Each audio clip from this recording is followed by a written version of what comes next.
Oh No. man. Oh man. All right. I'm ready, Sonetta. You can go live when you're ready. Oh, you're Okay. live already. You're already live. Yeah, yeah, Sonetta yeah, already yeah, live. All right. yeah. All right. All right. Peace and love, everybody. Peace All and right, love. Peace and hold love. on, Garfield. Hold on. All right, I'm gonna say peace and Black Power family. Welcome to another Sergeant of the TV House of Consciousness production. Shout out to Jeremiah Judah. Jeremiah Judah sending all his queens over here to go through the storm. He want to see if they can handle the storm, I guess, before he can, really crown them the woman of the top women debate. So what I did was Jeremiah said, you know what, Sonetta, you don't need to be so light on the sisters. Don't be too easy on them. I want to see if they could be able to handle and weather the storm. So I said, okay, let me call up one of my soldiers. Let me call up one of the real generals, Brother Garfield, general of the Dagger Squad, and then I'll let Garfield get ahead and have a build with the sister, and we're gonna see what happens, where she's at with this. And without any further ado,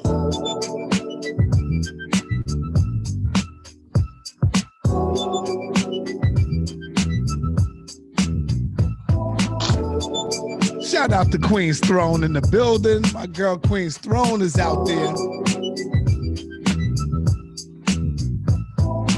If you're conscious and awakened, you heard about Sonnetta TV.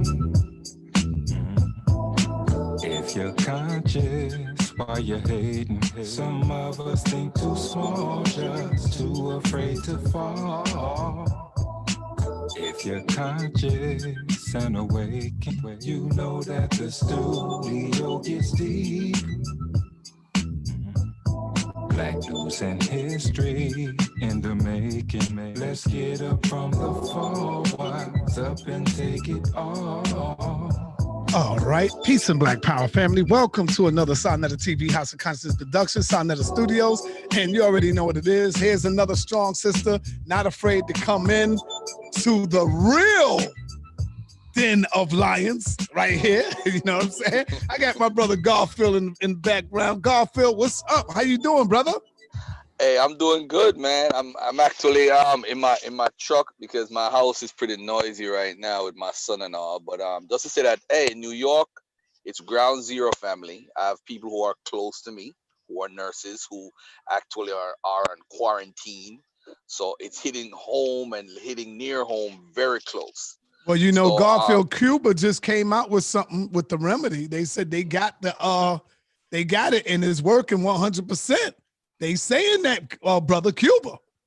yeah, I gotta double check that post. I see it. You just sent it to me.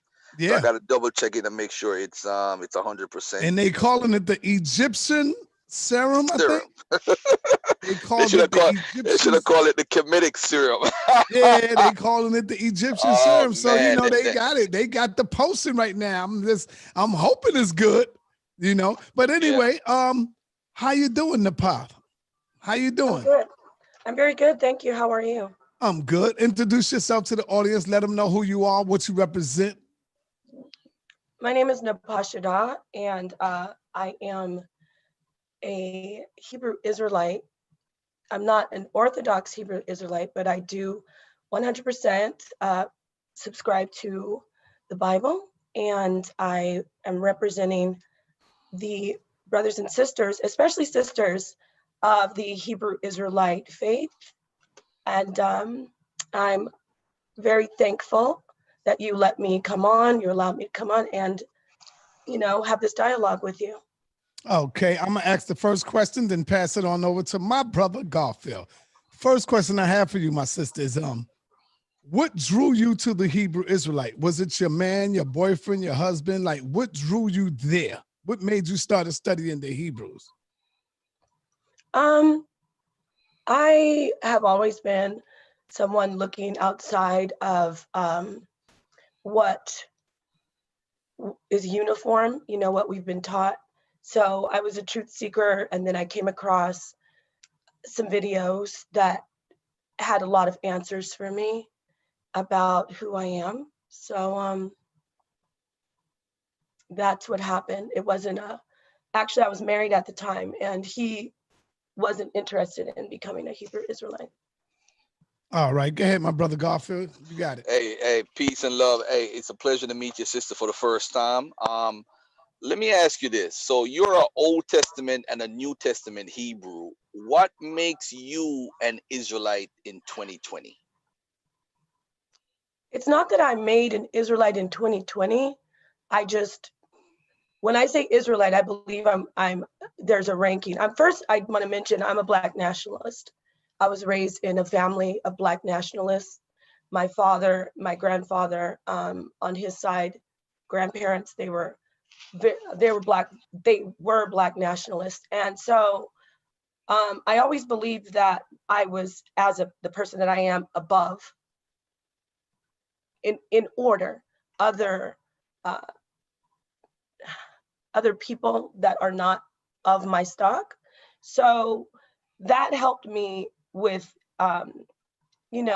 following the philosophy that there are chosen people.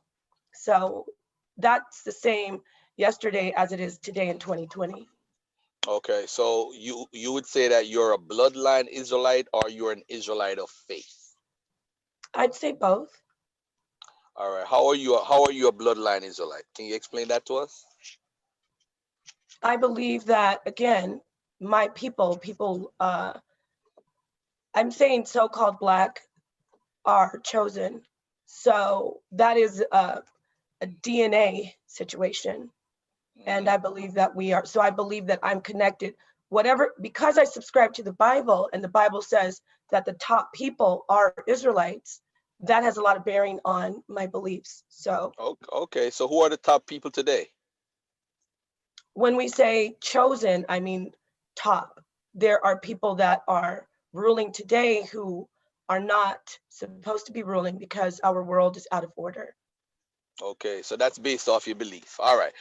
So let's get to the nitty gritty of the whole thing right now. So we're supposed to be talking about contradictions, but I'm gonna get to the contradictions in a minute. But I wanna get to the whole thing of you, so you could basically trace your 2,700 years back to Judah. That's pretty much what you're saying. No, I mean, Yeah, that's bloodline. So I'm no, just saying, I'm because just trying to you figure it said out. Judah, and I mean, because I'm searching, there are so Hmm. many different beliefs and so much information out there that I have to latch onto things that are in context. Hmm. So when I say that, I didn't know anything about 12 tribes before I Hmm. found out that I'm an Israelite. So then I Hmm. found out, oh, the 12 tribe chart. Now, does that say that that's solid 100% fail proof? No, but it's something that I latch onto and say, for now, this is the language I use. That doesn't mean that I'm saying, me personally, that I think, no, there's no flaw in that, because I know I already see there's flaws in it. However, I would be the tribe of Simeon. So Okay. Let me ask you a question. Was the tribe of Simeon in the wandering in the desert in the Exodus story? Is Simeon in that story? Were they involved in the Exodus wandering? Were they a part of the Exodus tradition yes, story? yeah, they were, Yeah? Can you according to the prove it? Bible. Can you prove that in the Bible for me? Can you pull out your Bible and prove it to me? No, I can't. I could find it. I could Google it for you. Okay. Would you All right. like for me to? Okay. Yeah, sure. Go ahead. Show me Simeon in the Exodus tradition. No, all the tribes were in captivity in Egypt. So Yeah. Can you prove that? the scriptures say that they were in No, captivity, no, weren't they? I'm talking about the I scripture. can Can you prove it prove by it? doing this. I can prove it by doing this because I'm not on here I didn't say I'm a Bible scholar. So let's Okay. just let's start there. Now, Okay. but you know very well Mhm. that when Joseph was in Egypt, Mhm. he was ruling.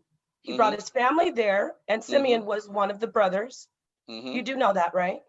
Yeah, that's in Exodus 1:6, where Great. you do have our Exodus 6:1, one of them, where you do have the tradition of they're saying that the tribes went there, but the fact is, when you look at the narrative, they're not included in the narrative. Simeon, Benjamin, Issachar, Zebulun, Gad, Asher, Manasseh, Ephraim, they're not in the narrative of the Exodus, to be honest. I'm talking in the Bible. When you read the story, they're not in the narrative. The only people in the narrative are Judah, Levi, Reuben, and Joseph. Joseph was recorded as a tribe. So technically speaking, all the other tribes and the additional tribes were not in the text, were not involved in the Exodus narrative as far as the narrative is concerned. And you could read the Bible, you could read it for yourself and see that. But I say that to say this though, if you're from the tribe of Simeon, was Simeon one of the tribes? Was Simeon one of the tribes that was lost or was taken out of Israel when the Assyrians came? Were they one of the tribes that were taken? Well, before I answer that, I want to just address what you said. Mm-hmm. So you're saying that, am I still with you? Yeah, go ahead. Go ahead. So you're saying that Simeon was not present in Egypt? Simeon wasn't present. He wasn't present in the narrative. He's not in the narrative. He's not in the narrative of the Exodus. Simeon and Benjamin supposedly are there, but they're not in the narrative. So these other tribes, the only 4 tribes you see mentioned are Judah, right? Joseph. Joseph actually wasn't a tribe because he split up into Manasseh and Ephraim. But Right. Joseph is mentioned, Levi is mentioned as a tribe, which is really not a tribe, and Reuben. So those 4 alone are the ones you see in the narrative. Bear in mind the narrative. Now, when you go to Chronicles, now, I mean, that's a whole nother story there that you'll figure out that Simeon was involved. But go ahead. Oh, thank you. Okay, brother. I said I'm not a Bible scholar because I can't, like most brothers and sisters, grab a scripture out of the air and quote exactly where it is. But I do recall in the story of Genesis, when Jacob was on his deathbed, that he called all the sons to his bedside, and that they were present in Egypt. It's in Genesis 49. I just went while you were speaking, Googled it. Jacob called his sons and said, "Gather yourselves together, that I may tell you that which shall befall you in the last days." Now, he goes on to talk about all the prophecies for the sons, and here on verse 5 he says, Simeon and Levi are brethren. So he even speaks to Simeon and all of the forefathers. Now, brother. Go ahead, sister. I'm almost finished. So for me, knowing that they were present in Egypt, your information is contradicting what the scriptures say. That's all I'm saying. Okay, I could go even deeper right now, but I'm not even ready. But I won't even go there. Let me say this, because technically speaking, when you read Genesis 46, right, it talks about the 75 that goes into Egypt. The 75 that goes into Egypt. I'm sorry, I can't hear you. Can you hear me now? Hello, can you hear me? Something's going on. Is that me or you? I hear you, Garfield. What is that music? Is that on my end? That music? I don't hear no music. That probably was my end a little bit, but hey, no, before you go, Garfield, let me say this, Garfield. First of all, what I want to turn it up a little bit, because we are fighting for the hearts and minds of our people, and the women is going to be the one to teach the babies. So let's not play games with her. Let's not play games and act like we believe in the story. Let's not act and play games like these people existed in the Bible. Because if I was to ask her, can you prove anything that you're saying without using the Bible, she won't be able to do it. So let's get real, because we love her, and this is our sister, and we got to give her some tough love, because she's going to be the one teaching the children. So let's not play games with her, Garfield. Go ahead, brother. All right. All right. So let's move on to something else now. Let's do this. Let's do a little contradiction. You believe in the New Testament. Let me throw you a softball. When in the Bible, when was Jesus born? Was he born during the time of Herod, or was he born in the time of Quirinius the governor? When you look at Luke 2, it talks about Quirinius the governor, that Jesus was born during the time when he was governor. And in Matthew, it talks about Jesus being born before Herod was dead. Herod died, according to history, before 4 BC. And in Luke, Jesus is born when Quirinius is governor. He was governor from 6 AD. how do you account for that contradiction between the birth of Jesus? Well, for me, this two different people wrote it, so I don't get into arguing over things like that because it's clearly a contradiction. As I told you before, I don't dispute the fact that there are contradictions. So That's good. Okay. All right. So now let's look at the some prophecies for a second, because we know Deuteronomy 18 talks about prophecies and that if there's a false prophet, if the word comes out of his mouth is false, if the word comes out of his mouth is false, that means that prophet is not from God. So do you believe that well, I won't say believe. Do you think that there are false prophecies within the biblical text? do I believe that there are false prophecies within the biblical text from which prophet?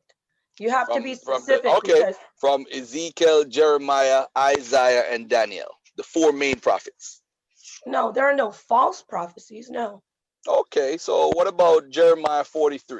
Jeremiah 43 and Isaiah 19 and Ezekiel, what is it? Ezekiel 29. They all talk about going into Egypt and God would destroy Egypt. He would use Nebuchadnezzar to go into Egypt.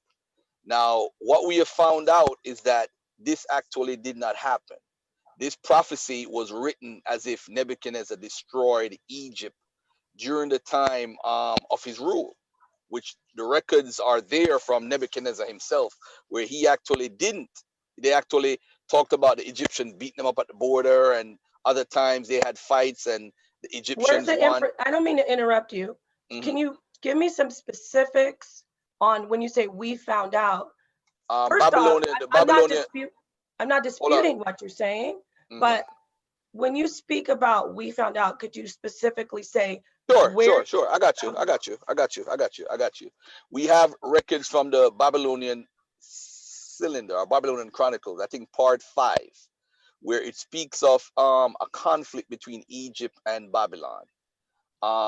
Where Nebuchadnezzar and them, they document that the Egyptians actually was beating them up, right? And they had a fight. They had a fight at Carchemish, then they had a fight at the border. They was trying to take over Egypt. And also there's a time period where in the Bible it speaks of Jeremiah, God warning them not to go into Egypt. He was going to go in and destroy the temples and take all the golds, and nobody was going to live in Egypt for 40 years. It was going to be desolate, and the countries around Egypt were going to be desolate. Now, that prophecy, up to this day, I mean, a lot of biblical scholars have been trying to figure this out with Ezekiel, um, with um, with Jeremiah 43, with Isaiah 19. They're all trying to figure out why all these prophets are regurgitating the same thing, and it actually never happened. It never happened. It came out of their mouth. It never happened. What do you say? What do you say to that? Well, I just saying that. Let's say that you're right, and let's say everything you're saying is valid. Hmm. We're still existing, and there's no time frame on a prophecy being fulfilled as long as we exist. So if you say it hasn't been, that's the part of, well, we'll see. Time, we're still existing, so we'll see if the prophecy will ever be fulfilled. There's no way to say it's false because we're still existing. Ah, great point. But guess what? Guess what's the kicker that makes what you're saying completely false? Mm, Because God is punishing them for going into Egypt. So he's mm. punishing them at that time period for when they went into actual Egypt. I know you could spin it and say, oh, America is Egypt, and I'll try to spin that 2,000 years later stuff. But no, they were actually talking about what God was doing at that time period to Egypt. Because today, Egypt is not an empire. It's not a culture that got gold or whatever. So there hasn't been any time period Egypt has been a so-called desolate nation and so forth. All right. I don't know. Do you Right, want to respond to yeah, that? You want to respond to that? sure, Go ahead. Go ahead. sure. I hear what you're saying, but I mean, all prophecies, most prophecies are more than they're twofold. No, no, no, no, no. So You made that up. You made that up. There's no such thing in the Bible that says twofold. There's okay, no such we're, thing. You we're made that up. we're not You made just that up. talking about. I didn't know we were just talking about the Bible prophecies. I'm just saying, you're saying that prophecy is twofold. I'm telling you that you made it up, or whoever you heard from made it up. There's no such thing as twofold in the Bible. No such Okay, thing. well, I don't know if you want to stay in the Bible or if you No, no, just no. want to speak in But general. you're saying that prophecies are twofold. Who made that up? Somebody made that up. No one has to make, just please, just a second, brother. Hmm. Okay. Go ahead. Go ahead. Go ahead. Everything is, in a sense, twofold, meaning there are macrocosms and microcosms. You can look at things in different ways. There are different aspects. So if you have a deeper understanding, everything is more than twofold. It can be infinite folds. So I get what you're saying on a level, but in reality, when you have a deeper understanding, there's not just one meaning to one thing. There are several meanings to several different situations, even prophecies. So I'm not saying that your information isn't accurate, because I don't know about it, but it's not that it's false. All There's right. no, what I mean, there's no real substantial information, evidence that you can say, oh, it's false, because we're still existing. The prophecy could still be fulfilled. Okay. All right. So let's look at, I don't want to do the prophecy thing, because you see, when you say it's twofold, it's a human that inject their own feelings onto the book. Because there's no scripture or anything that says, hey, it's twofold. You'll hear all these Hebrew Israelites say that. But the truth of the matter is that they are writing at that time period for that time period. Let's look at Deuteronomy 28 verses, any chapter, any verse in Deuteronomy 28. Because people talk about Deuteronomy 28 like it's a prophecy book. It's not a prophecy book. We talk about it like it's prophecy, but it's not prophecy. It's actually real-time history being recorded by those people in 7th century or 6th century BC. Let me ask you a question. Do you think Deuteronomy 28 is referring to you here in North America? Do you feel that way? Well, you kind of put me in a box where, bound me to where you're saying there's no twofold, and I don't want to upset you. So No, to no, you be could able to upset me. discuss That's fine. that, That's I fine. You would could go upset me. to, No, no, no. I was I don't saying, want to upset you. hold on. No, you could upset me. That's fine. That's fine. If you feel it's gonna upset me, that's fine. You chipped out a little bit a while ago when you picked up your cup. Can you repeat what you said so the audience could Yeah, hear I you? know. I noticed that. Can you see me now? Yes, go ahead. You're fine. You're perfectly fine. Um, those curses are real, and we fit the curses. Anyone who fits the curses, that is substantial evidence that you are, quite possibly could be an Israelite. The children of the Most High, the chosen. We're all human beings are children of the Most High. I do want to say that, but I believe that there are different levels. Everything is in order. There's a hierarchy. So with that said, um, I don't, just because the curses are there, I don't believe that they are all going to be on us, because there are blessings spoken of. So I don't think the blessings are just going to come after, when the kingdom comes, because I have different understandings about the kingdom. So But what yes, if? I think those curses. Go Excuse ahead. me. I'm sorry. I'm sorry, sister. I'm sorry. I shouldn't have No, no, interrupted you. My bad. I'm pretty much done. I'm pretty much Okay. done. But what if Deuteronomy 28 has nothing to do with us at all? Does that come into your thought process at all? Because I know one of the main scriptures that folks like to talk about is, I think, Deuteronomy 28. I think it's verse 49, I think, when it talks about, no, not 49, I think, is it 48? Yes, 48, where it says, therefore shalt thou serve thine enemies, which the Lord shall send against thee in hunger and in thirst and in nakedness and in want of all things, and he should put a yoke of iron upon thy neck until he have destroyed thee. So that's one of the scriptures I see a lot of people who claim Hebrew Israelites like to claim the Hebrew Israelite religion, and they say, look at the yoke around the neck. They have the iron, You know, do you think that applies to us in slavery here in North America? We you do believe that we came here in chains, correct? Okay. So because we came here in chains, So that's not okay. That's your reason. But what about Jeremiah 28:14 that refers? A matter of fact, let me go to that scripture and read it. Let me go to that scripture as a prerequisite, or as a what did Hebrews say? As a precursor to the scripture. Let's go to Precept. Jeremiah precept, right? Jeremiah 28. Let's go to Jeremiah 28, 1 second, verse 13 and 14. Jeremiah 28:13 says, Go and tell Hananiah, saying, Thus says the Lord, Thou hast broken the yokes of wood, but thou shalt make for them yokes of iron. For that's verse 13. Verse 14 says, For thus says the Lord of hosts, the God of Israel, I have put a yoke of iron upon the neck of all these nations.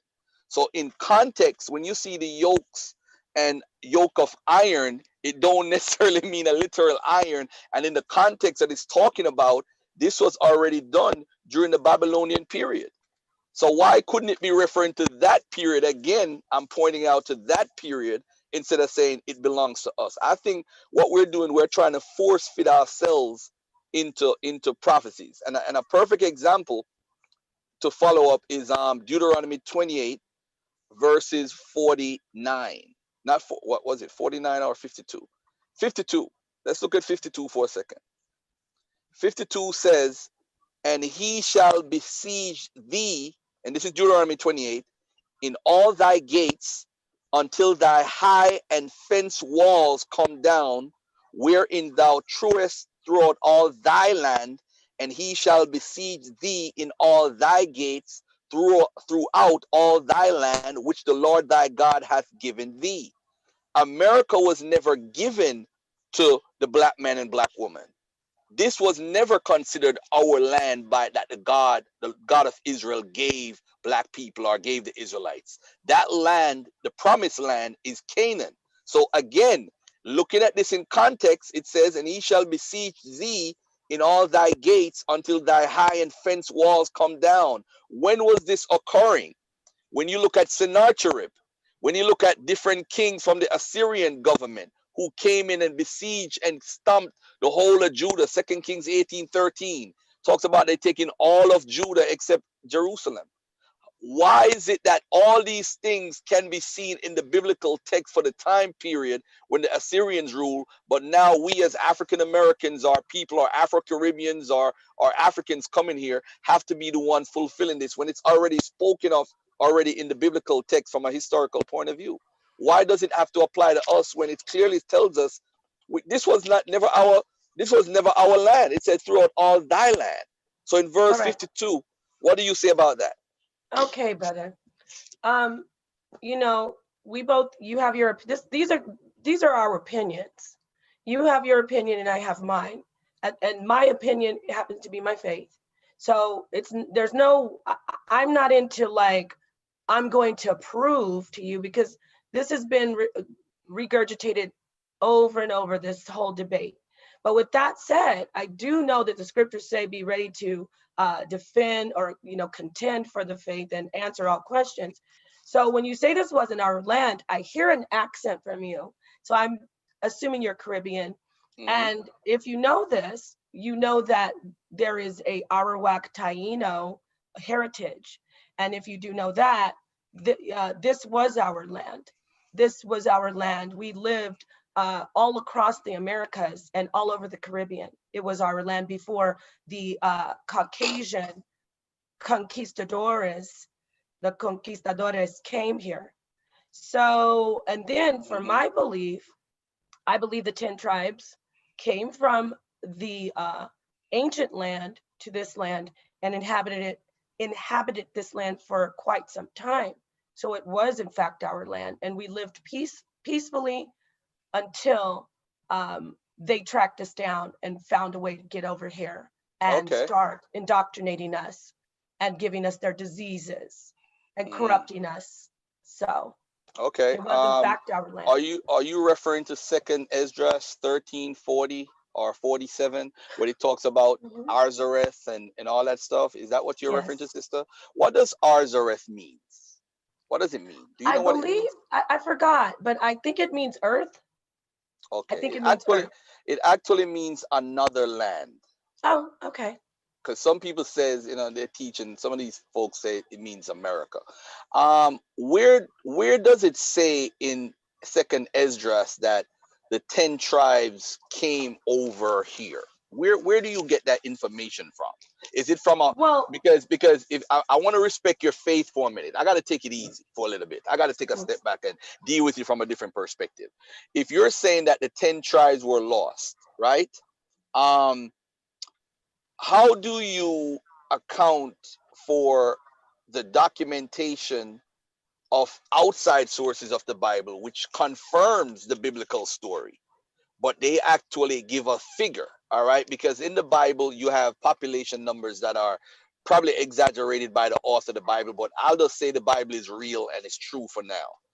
If the Bible in 2 Samuel 24:9 says that 800,000 northern Israelite men were soldiers, would you agree with me at that time that if it's 800,000 men who are soldiers, it's not counting women, it's not counting children, it's not counting elderly people, elderly male, elderly female? Would you agree with me if I said that if it's 800,000 men, I would add another 800,000 elderly, male, female, females, children, all put together? I would say another 800,000. Would you agree with that? I mean, we're just we're postulating. Hypothetically, yeah, hypothetically, if it's 800,000 men alone that are fighting in the army, would you agree that another 800,000 may have existed at the same time? If you, I don't know where you're going with it, but again, we're postulating. So if it's going to help you get to your point, I would be more than happy to agree with it. No, I want no. The reason why I'm having this conversation, because this part of the conversation, because everybody who's watching needs to hear this. If 800,000 people were in the land fighting at the time, right? Fighting men, soldiers. That would mean there's women, children, older people. Would that be correct? Um, I'm Logically sure if speaking. there were All men right. there, there were women and children present. All right, cool. All right. So I you mean, know if we're what? talking about just a community, a group of people, Hebrews, not just, Israelites, yeah, right? Hebrew All Israelites, right. yes. All right. So let's say one point. I won't even say it's 800,000. Let's say it's 400,000. Right? Say it's 1.2 million people in the northern part of Israel. And then you had the Judeans, they had an army with 500,000. What happened is they had a war. Israel and Judah had a war, and God killed 300,000 of the Israelite men. Right? This is in the 9th century BC. Now, if we deal with population, and populations grow, let's just say the 300,000 die, leaving 900,000. All right, let's just call it a million for the sake of argument. And those people were exiled out of the country. A million people. Imagine that. A million people is living in the country. The Assyrians documented that they did exile around. Sister, are you there? Okay, because you froze for a minute. Okay. Yeah, the Assyrians said that they exiled 40,000, 13,000 to the Medes and different areas, and another 27,000 by Sargon. So it's like 40,000 people that they have on record. So if you have a million people living in an area and 40,000 are taken, what percentage is that of the million? Isn't that like that's less than 10%? That's less than 5%. So if 5% of the people were exiled, that leaves 95%. So if the 95% is living in the land, how are the 10 tribes exiled if only 5% of the population was taken? How is that possible? I mean, that math is, I'm not going to lie. You lost me in the numbers. But if you are saying that there's was a very small remnant, a small percentage, Mm-hmm. I'll acquiesce to that and still say that there were still tribes. There were still people. Okay, but if they're all right, so if the tribes say, let's say like the 40,000, we found we found two actually primary documents that said that 200 chariots from Samaria were soldiers that joined the Assyrian army. So we know actually where some of those Israelites went. They actually joined the Assyrian army and fought with them, and some of them went to go work in the government. We know where they went. So we know so when people say that they're lost, you can't know where somebody's lost. Now you're saying based that they're lost and they came to the Americas is based off of Esdras. I'm trying to figure out where in that doctrine of Esdras does it say that they came to the Americas? I would like to know where is that? Where is that you saw that? Well, it did say that they went to a land that no man had ever that had not been lived in. It was uninhabited land, right? Okay. All right. So if it says they so went there is yeah, and there is, if I'm not mistaken, archaeological information showing when the Americas were inhabited. Now, again, don't quote me, but I'm pretty sure from all thousands of debates of Bible that I've heard, brothers, you and everybody, I'm pretty sure that I've heard information that matches up the archaeological findings in this land with the time they left. It's pretty, it aligns. Okay. So again, we're postulating, you're speaking, I'm speaking, it's all hypothetical on your part, but I apologize. I apologize. No, I apologize that I didn't have. I should have done, if I would have known it would have been like a Bible history conversation, I would have maybe grabbed some historical information. All right, let me put this to rest right now. There's no hypothetical on my end on this part. We have archaeological evidence that people have lived in this land, hold on, for over 13,000 years. We have records, we have bones. So it can't be America, sis, because it's supposed to be uninhabited. Hold on, let me finish. Hold on, sis, hold on. You just said that there's something in Ezra that said to an uninhabited land. This land here in Americas, I beg to differ. We have the Mayan culture. We have the culture from Corral that built major things that look like pyramid building back to 2700, 2600 BC. We have all these people who have built major structures way before there was even an Israelite. So for you to say an uninhabited land, it cannot, based on that alone, cannot be the Americas. But hold on, let Brother Sonetta jump in for a second. Hold on, let Brother Sonetta jump in for what you said. No, what I wanted to say real quick was that I see the mighty Hebrew is in the building, and he said this is not cool. Jeremiah Judah should not have Carla nor on the path debating men, period. Now, see, there you go again. Do you agree with that statement, sister, that y'all need to suppress your information, suppress your knowledge? See, with some of these Hebrews, they don't want black women to show their intelligence.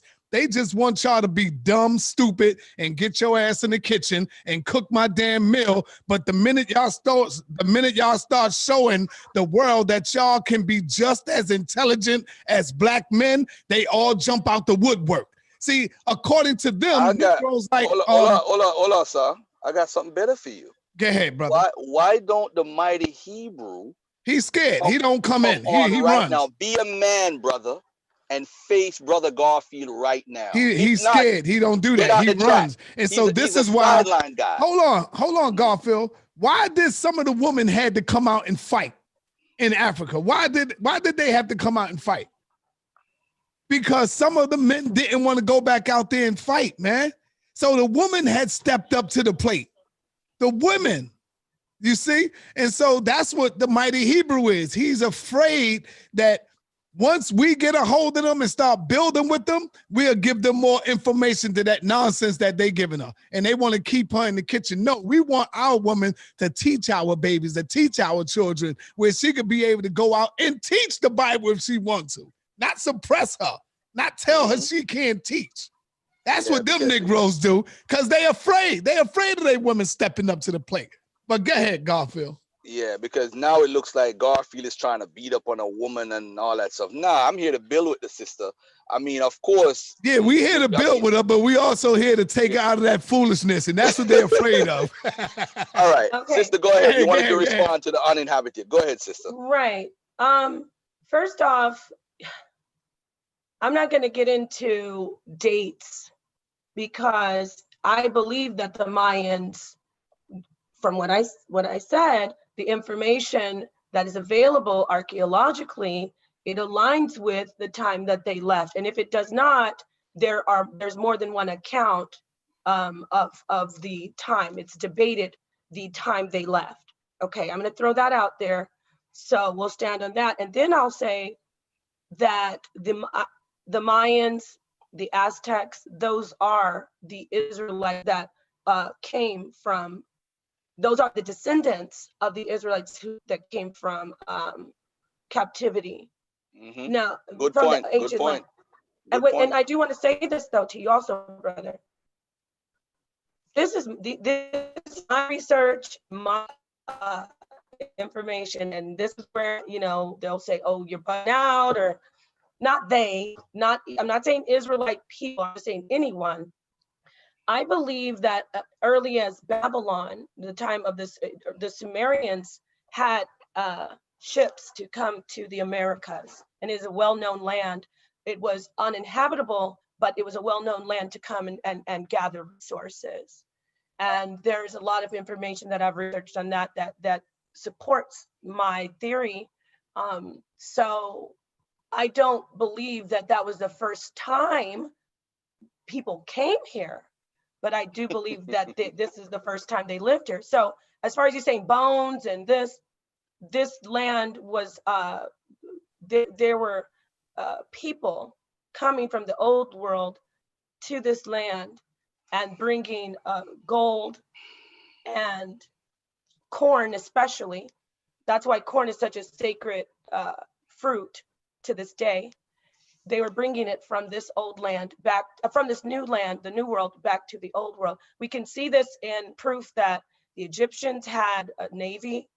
We can see proof, which we'll dispute, but Solomon had a navy.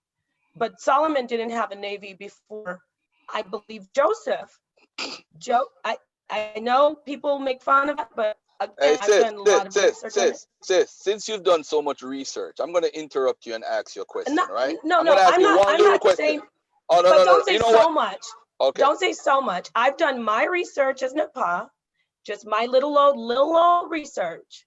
It's not like I say I'm a plethora of all this information and I'm gonna put it against up against any, you know, the biggest, baddest researchers. I have my research, so I just want to say that because I am a woman, and So what does that mean? What does that mean? That means that I have it tough. No, you don't. I think you're very intelligent. What are you talking? You sound. Well, matter of fact, you sound smarter than Mighty Hebrew with his dumb, crazy ass want to debate Garfield. Cause he dumb as hell. If he think he gonna debate Garfield and do anything, cause he is pseudo. You're not pseudo. He is pseudo, and you're better than you would beat Mighty Hebrew up, in my opinion, cause he's pseudo. Some of Well, this, go ahead, sis. I do align. A lot of his information, I find interesting, and shout out to the I'm glad you brothers said doing the work. interested, and I'm glad you said interested and not true. No, but I'm not here. These are my brothers and sisters. I'm not here to like be a part of someone being bashed.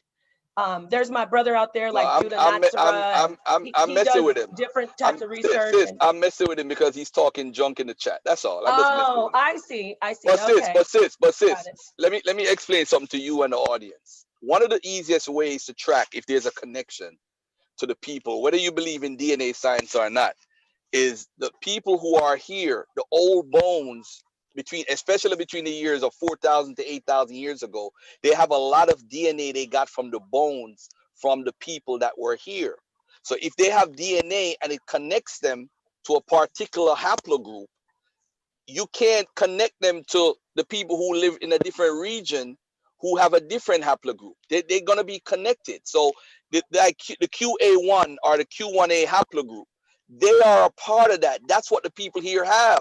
So the people, if you're an Israelite If you're a person who is native to this land, this is how you got to respect people's culture.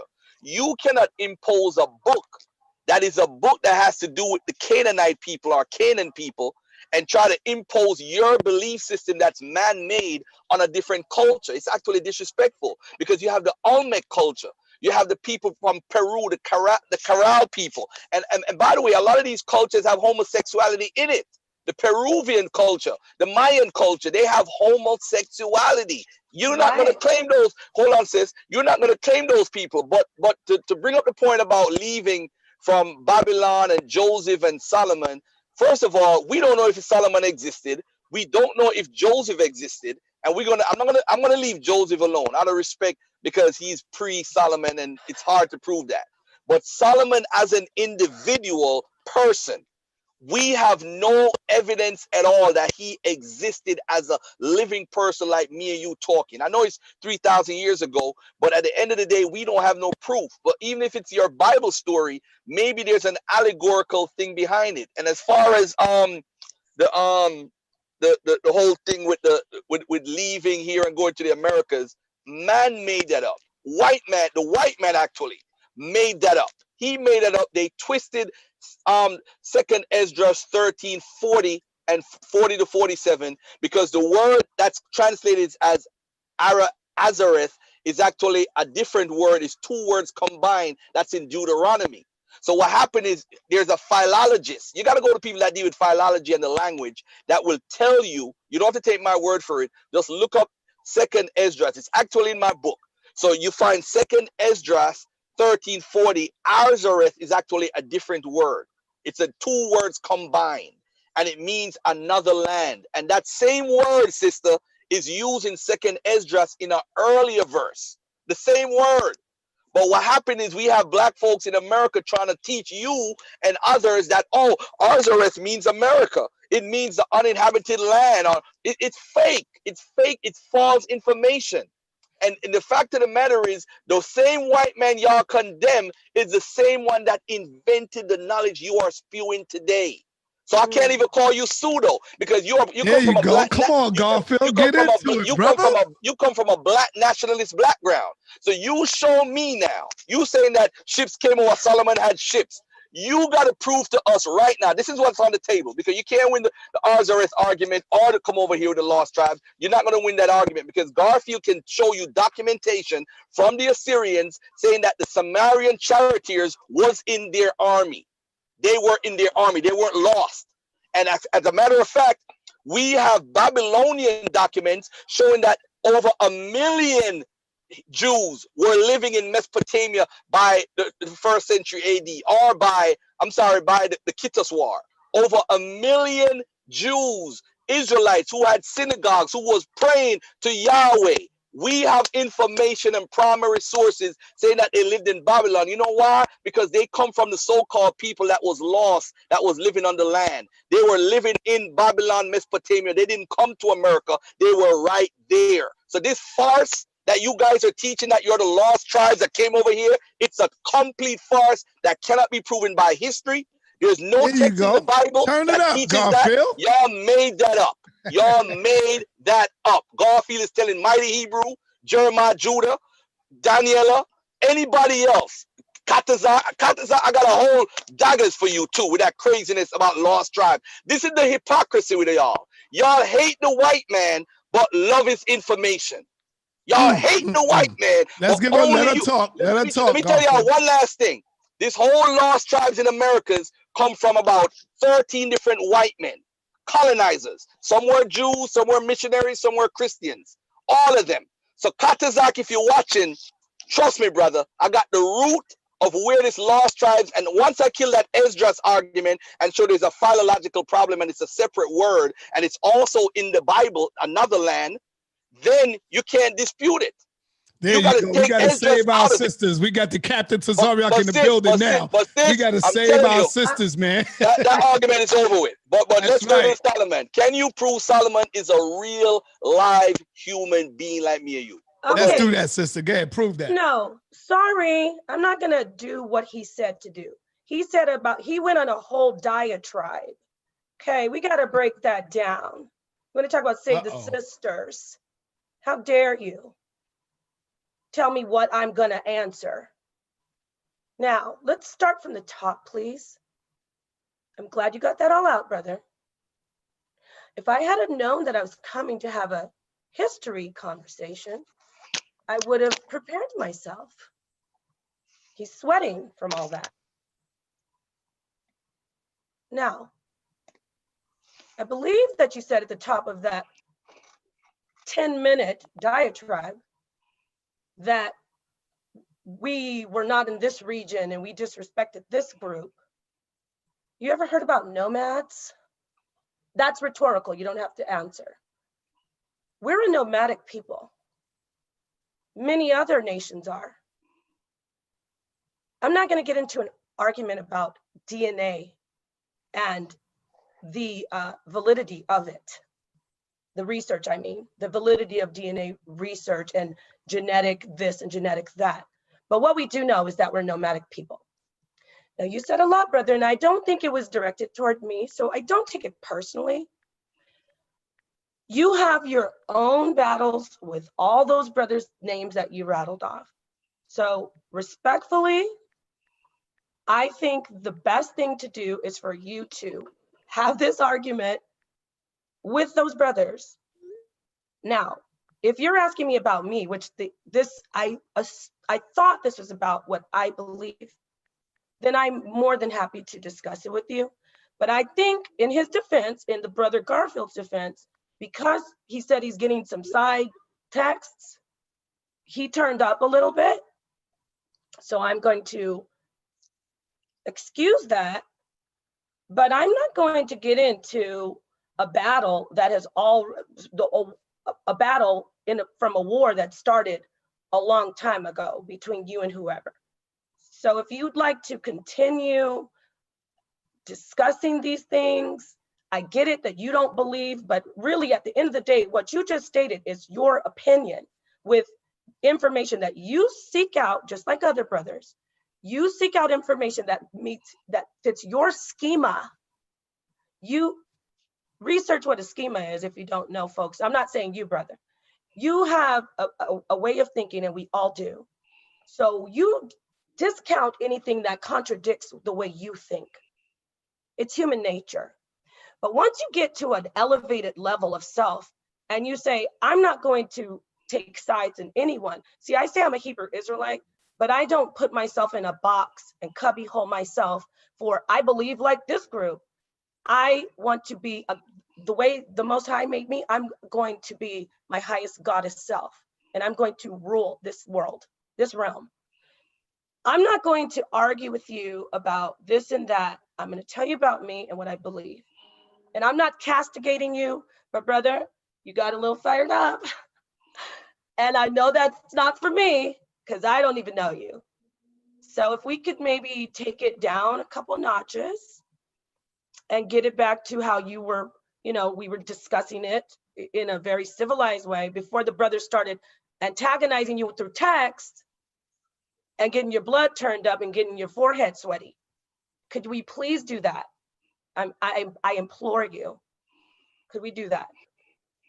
You know what, sister? I got a little turned up a little bit. You're correct, but I'll just state in facts. But let me say this. All right, because it looks bad on me like I'm debating a female. What I'm saying is, I don't have.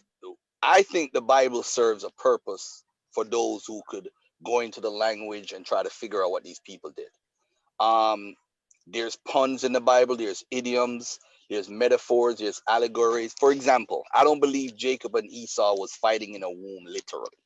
Okay. I think Jacob is referred to as Israel, and Edom is at the border of Judah, and that's how they're connected to Israel, and they had a war there.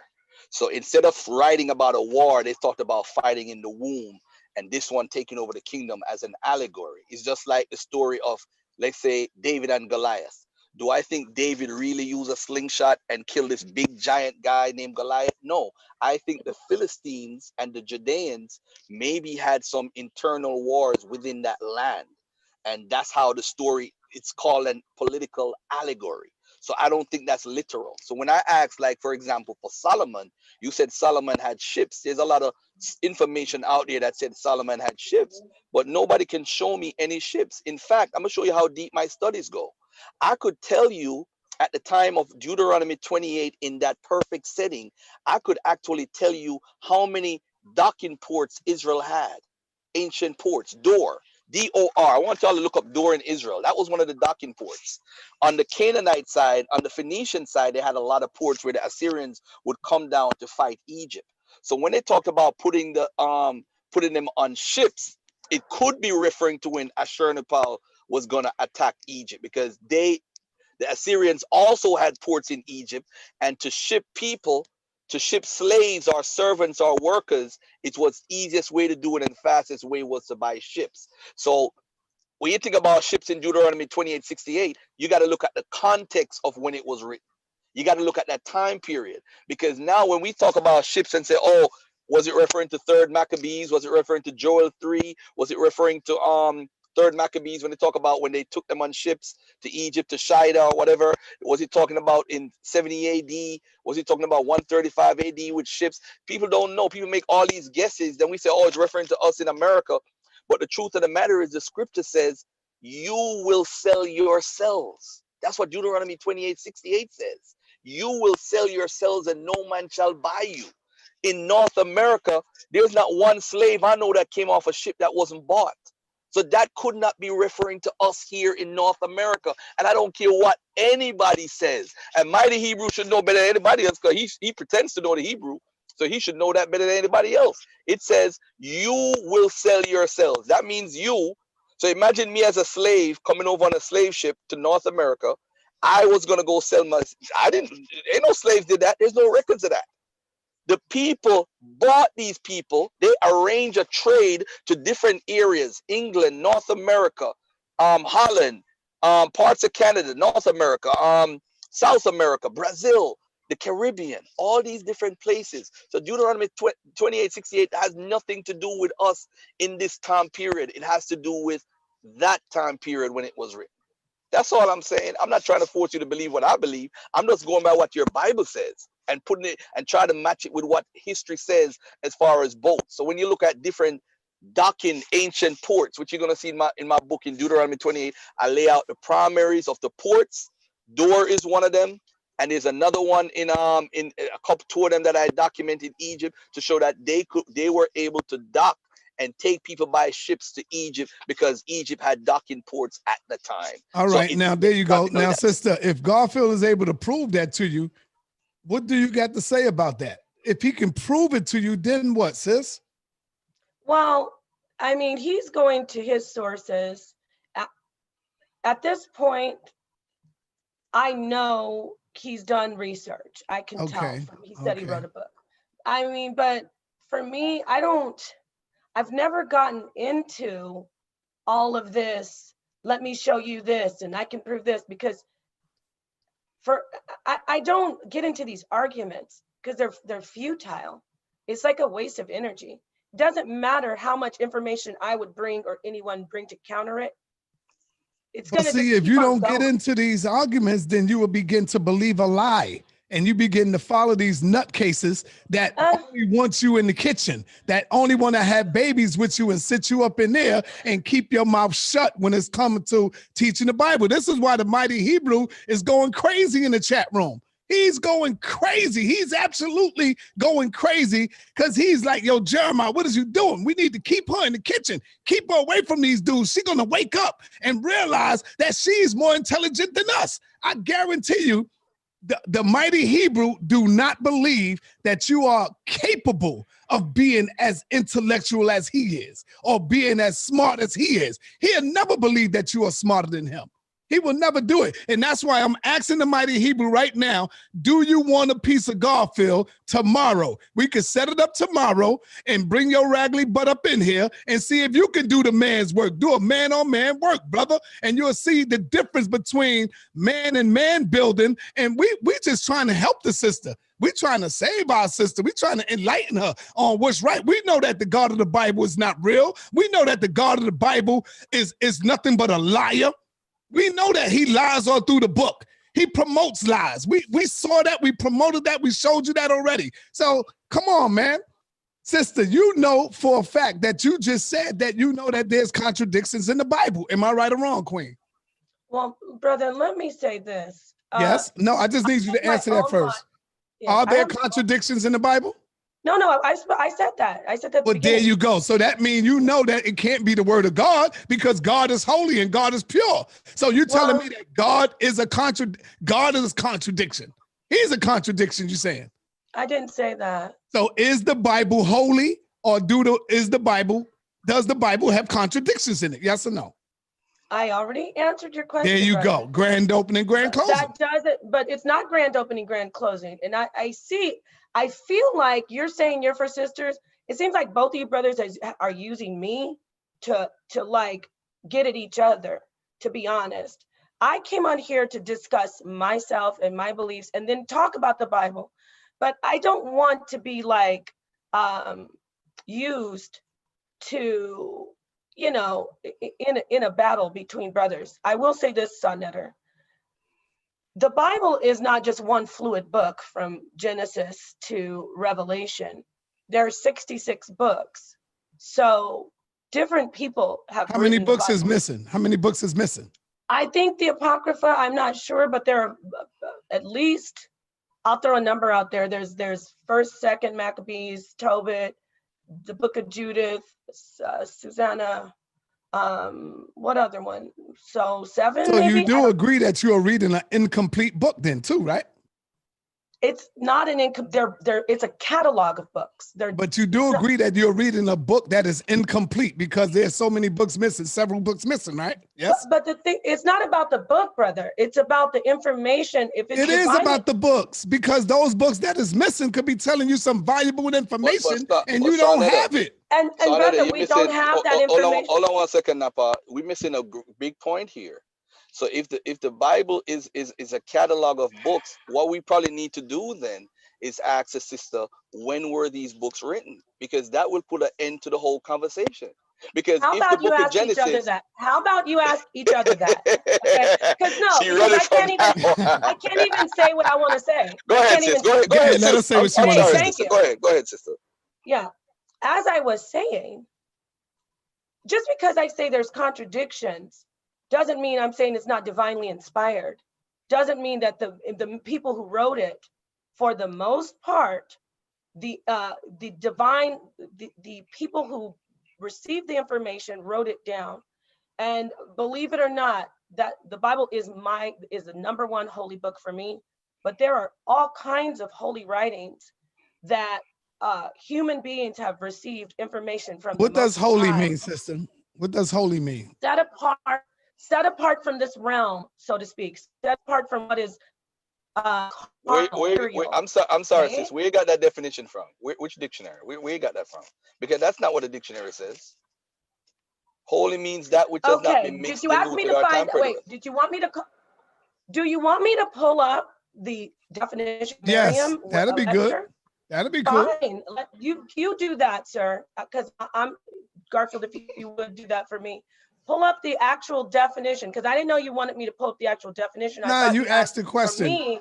You just asked the question. I'm just saying, what does holy mean?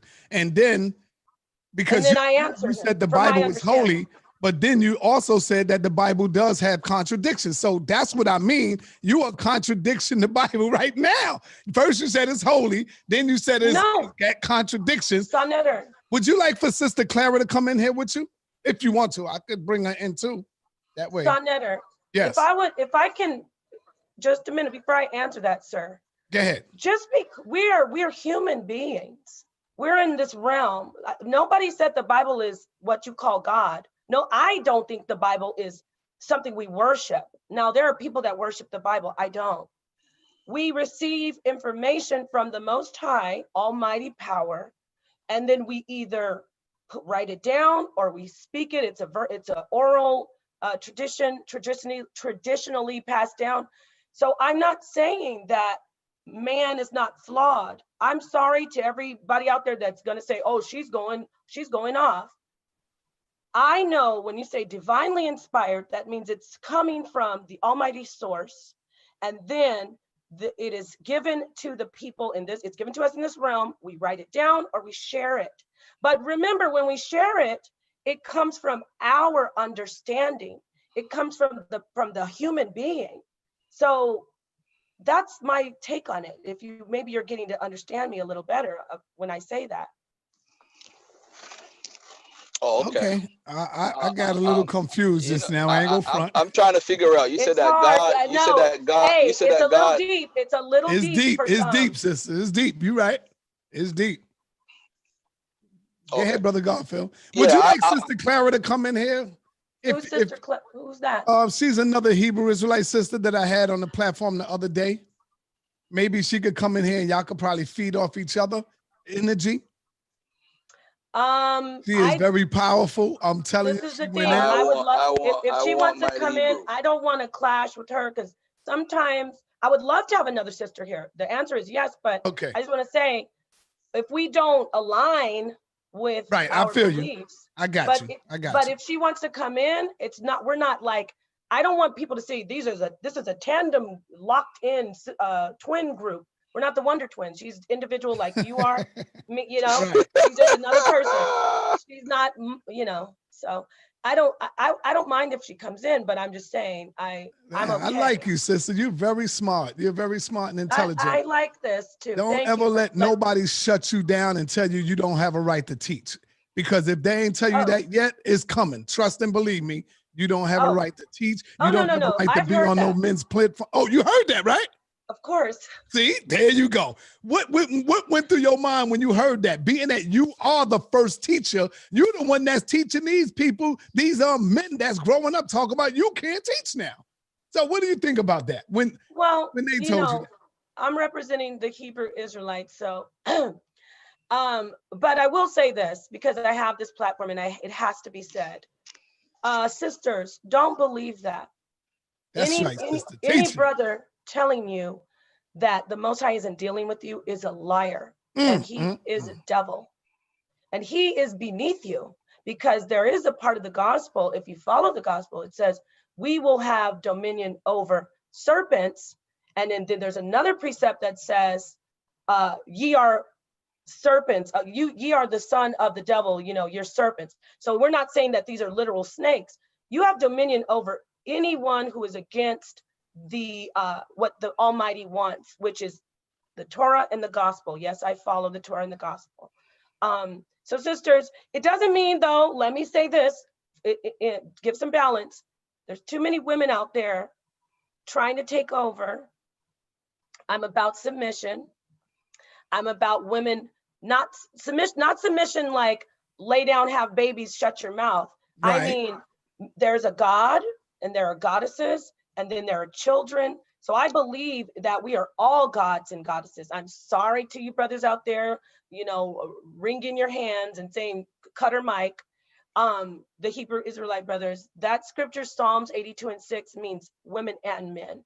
We are all gods and we are all goddesses. You're a strong sister and you don't have to be apologetic for nobody. Stand strong and serve your God. That's what you do. You stand strong and serve your God. And when them brothers try to tell you to shut your mouth, tell them you shut yours first. If he's going to talk to you like that, you stand strong, Queen.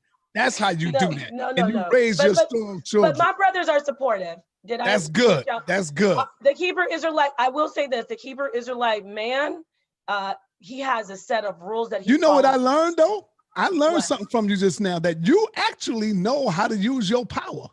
And if so many women out there knew how to use the power that she got, y'all don't realize the power that you got. Even to them strong ass Hebrew Israelites that's out there that got their chest out, you could make their ass submit. Trust and believe. I don't want men to submit to me though. No, listen to me. I'm trying to tell you, you can actually reverse that. You can, but see, a lot of women don't know the power that exists within them. Believe me, them brothers don't want to go to bed by themselves. They don't want to, they might try to front and sleep and act like they tough and say, oh, okay, well, you go ahead and you be by yourself and I'm going to be over here. I guarantee you they going to come back to you crawling. Trust and believe that. I don't think that women should use that type of See, there you go. No, sis, if they're using theirs, you got to use your strength as well. It goes both ways. You see what I'm we saying? should use it together, brother. This is the thing. I agree with hear you. what I agree. I agree Okay. with you on that. You got to Right. use it together. You can't use one above the other. So, so many sisters, sir, so many Yes. sisters are using that, because I also believe that this is a material, you know, the word material, matter. Mm-hmm. That is the root of mother. This is a feminine realm, but I believe that it's balanced by a male energy. Like you see it in different religions, yin and yang. I know somebody said, don't bring up that because I'll look like a heathen. I've already imparted my belief in my faith. Again, what I'm trying to say is, women, we must not try to overpower men and, lead them on with, whatever we, our feminine, energy. We need to not so much, let me get this out because it's really important, because I am not a feminist. I'm anti-feminism. I am about a man being strong enough, a God being in his God self, being able to say, this is a power that I have in my presence, meaning the woman, a goddess, and they are like, there's reciprocity of energy exchange. That's what I'm trying to say. Okay, so. Okay. All right, Brother all. Garfield. Yeah, I was gonna ask earlier. She talked about the Bible. It came from God. How do you make that determination for any book in the Bible? How do you know it's from God? Well, you yourself, you have your own soul. We all do. We have our own soul. We have our own relationship with the Most High. So that's the best, just to cut to the chase. You have your own soul, I have mine, Sonetter has his. If it resonates with me and I know that it is divine, then that's how I know it's from God. So you're saying that the book, if you know that the book is divine, but then you say it got contradictions in it, and so that means God is sending down the book. Hold on, Garfield. God is sending down the book to confuse the people. But go ahead, Garfield. Go ahead. I was gonna say, to add on to the sister. Yeah, follow up. Go ahead. Are you saying that? All right, okay. You say the book resonates with you. You see yourself in the book. So the book says we're Israelites, so you're Israelites. I get that feeling from you, from what you said. That's what I took from it. But let me ask you this. It goes back to the question I asked. How do you know that the book itself is from God? From God. How do you? I mean, do you know how the book was written, when it was written, why it was written? I mean, those things play a role. If I was to say, do you know when Genesis was written, when Bereshit, when Exodus was written, when Deuteronomy was written, when Numbers was written, what was going on at the time period? How did they write this? If they're being exiled and priesthoods are being taken from Israel to Assyria, how do you know who is writing, why they're writing, for what particular person? How do you differentiate? How do you know these things? Okay, let me answer that. Let me elaborate on what I said previously. Before we had all this information available to us, how you've researched all this information and compiled it, that's on a different level, by the way. There are different levels of spirit. You are compiling your information on a, what we call, in biblical people say, carnal level. You are in, that's not wrong. I say carnal is evil, but you're in the material mind on a, no offense, vibrating on a lower plane when you're saying, you're saying, prove it to me, kind of in an atheistic way. You're saying, prove it. I need proof. I need to see solid proof. What I'm saying, How is that before we all atheistic, had, by the way? please let me finish. I'm not saying you're atheistic, but that's why I've heard atheists say these things. Now, so I can keep on track with my thought and impart my entire thought to you to respond to what you're saying. When I say we have a soul, before you had access to all the information that you have, we were existing and we had to rely ourselves and what you might call instinct. You might call, the voice in your head or whatever you want to call.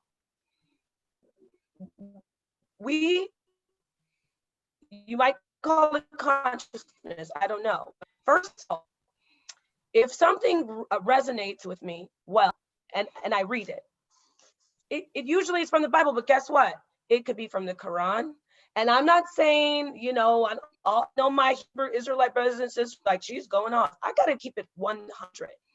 Whatever I read, any divine book, emerald tablets, the Quran, if I read it and I know it's real, then I'm going to hold on to it like this is real. But my power is I source it from, you know, when I my power, my heritage and my people are in the book. So I stay anchored in that. However, without all this, the history and how come you didn't see this and you didn't know this, if it resonates with my spirit, I know it's real, then I go verify it. I verify it afterwards. I'm almost done.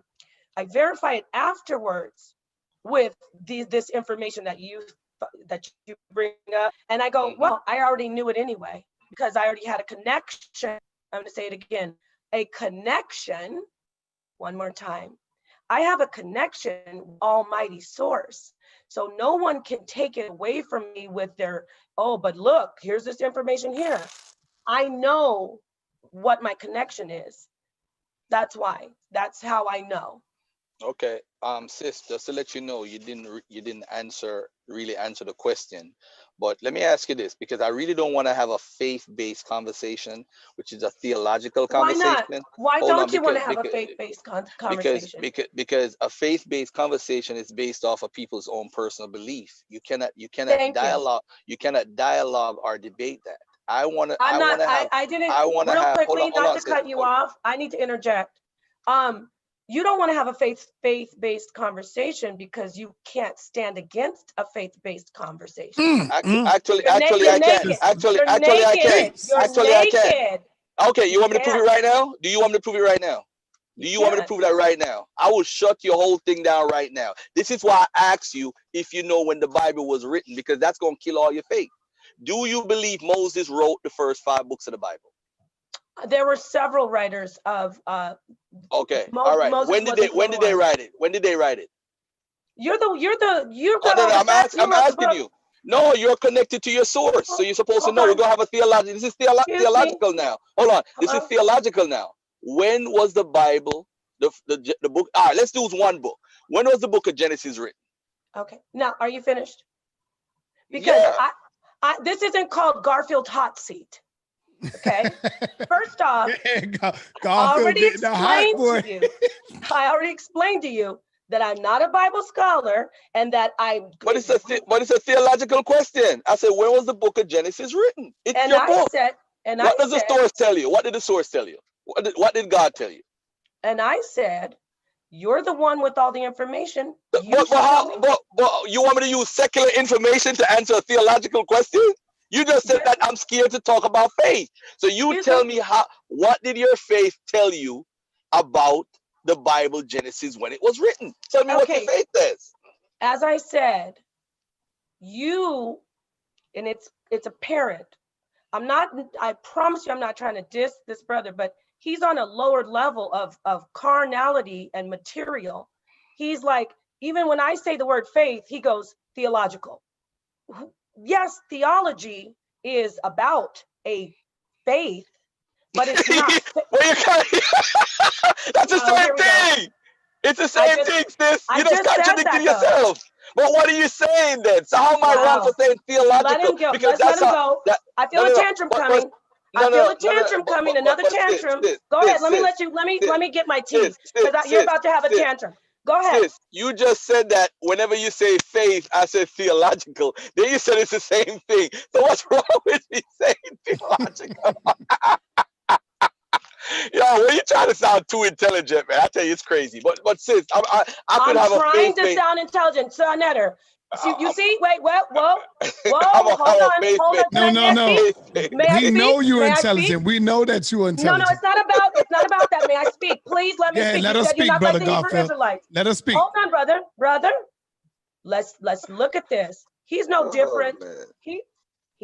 Garfield is no different than those men in the Hebrew Israelite places. I'm trying. Wait, let me finish on there, please. Go ahead. Real quick, because we heard it. She's trying to sound intelligent because he doesn't think I'm intelligent. He just knows how to play it a little bit slicker. Damn, But guess Garfield. what? She You got met you the on wrong this one, one. boo-boo. You got to clean this up, one. Garfield. You know what? You're right, sis. I was actually talking about the faith and the theological because it's the same thing. You was trying to be I slick think I though. said You clearly. agreed with me, but sis, you did agree with me. No, you started cackling over what I was saying. Number one, I was talking. No, You Napah. started Let me laughing. respond to what you No, just let you her said. go, can't Garfield. respond Let because her I go. was Let her talking. go. You You gonna can't go? respond. Man, You can't respond. You can't respond if I was still in the midst of my speech and you start cackling over me. I was saying something. Hey sis, before you say another word, hold on 1 second. Let's tone it down. Let's tone it down a little bit. Now we should tone it down. Now let's tone it down a little bit. turn You know up. why? You turn up and it's okay. Hold on. You could turn up, But when you talk, what you're doing is you're deflecting from the actual conversation. Right. Okay. Are you finished? I was laughing when you said faith and theological, and then you admitted it's the same thing. That's why I laughed. If it offended you, I apologize. You didn't it's no big offend deal, me, sweetheart. Oh, okay then. So what I'm saying to you then, if you want to have a theological conversation, we can have that. I don't have a problem with that. That's what I'm telling you. I'm equipped to do that. We could go into the scripture. I've been going into the scripture the whole night. I could do that. That's how flexible Garfield is. I deal with the Bible. That's what I do. He do, sis. Notice there's a lot of Hebrews that's running from him. There's a lot of Hebrew men. And that's why we give you love. We respect you for coming up, doing what they were supposed to do. There's a lot of Hebrew brothers that supposed to step up to the plate, and they've been running. You know, the mighty Hebrew, he'd been running for like years. Scared. Brother, thank you, Senator. But I want to address this. When I was answering his question, first I said, if you want to have, you can't have a, please don't start talking over me. No, ain't nobody talking. Go ahead, sister. Ain't nobody saying. I said, you can't have a faith-based conversation with me because you'll be out there naked in the wind. And then he said, well, let's talk about something. He said theological. I specifically said, you see how he had to put it he had to label faith. He can't even just see faith on a higher plane. He can't see faith as something beyond what he can research. And I can't blame the brother for that. He's not the only one. He's a scholar, but he's not a prophet. So when you can connect prophet and scholar, then you'll be able to get it that I get it, that theology, I'm saying faith, but I'm not talking about theological this and theological that. I'm talking about what I said before. We are souls that exist. And there is a source. And I know this brother, right now, this brother is hearing like, he doesn't even understand what I'm saying. There is a source, an almighty source, and we're connected to it. That you asked me, how do I know? I know because of my soul and my connection. If that's not sufficient for you, I mean, I could pull out information on, some metaphysical information or quantum physics and quantum science, but I know I'm connected to the energy. It resonates with me. That's all I said. He can't have that conversation with me because he's vibrating on a lower plane. Can I respond to that? First of all, hey, Garfield, let's remember that's our sister. I know. Yeah. What I'll say is this: it's amazing that we're talking about faith, but almost everything she just spoke about with her faith has nothing to do with the biblical text. She sounds like a Bible believer, and then on the other side, she sounds like she follows Jabari's temple, talking about the higher. She sounds like young Pharaoh's sister. You're not vibrating on the high. Oh, where's that in the Bible? This sister is not. You want me to answer? Hold on, sister. This is rhetorical. Okay. This is the point. If you're saying that you have a connection to the Creator, right? And I do accept that if one individual, I do accept, if you say your God connects to you, I can't debate that.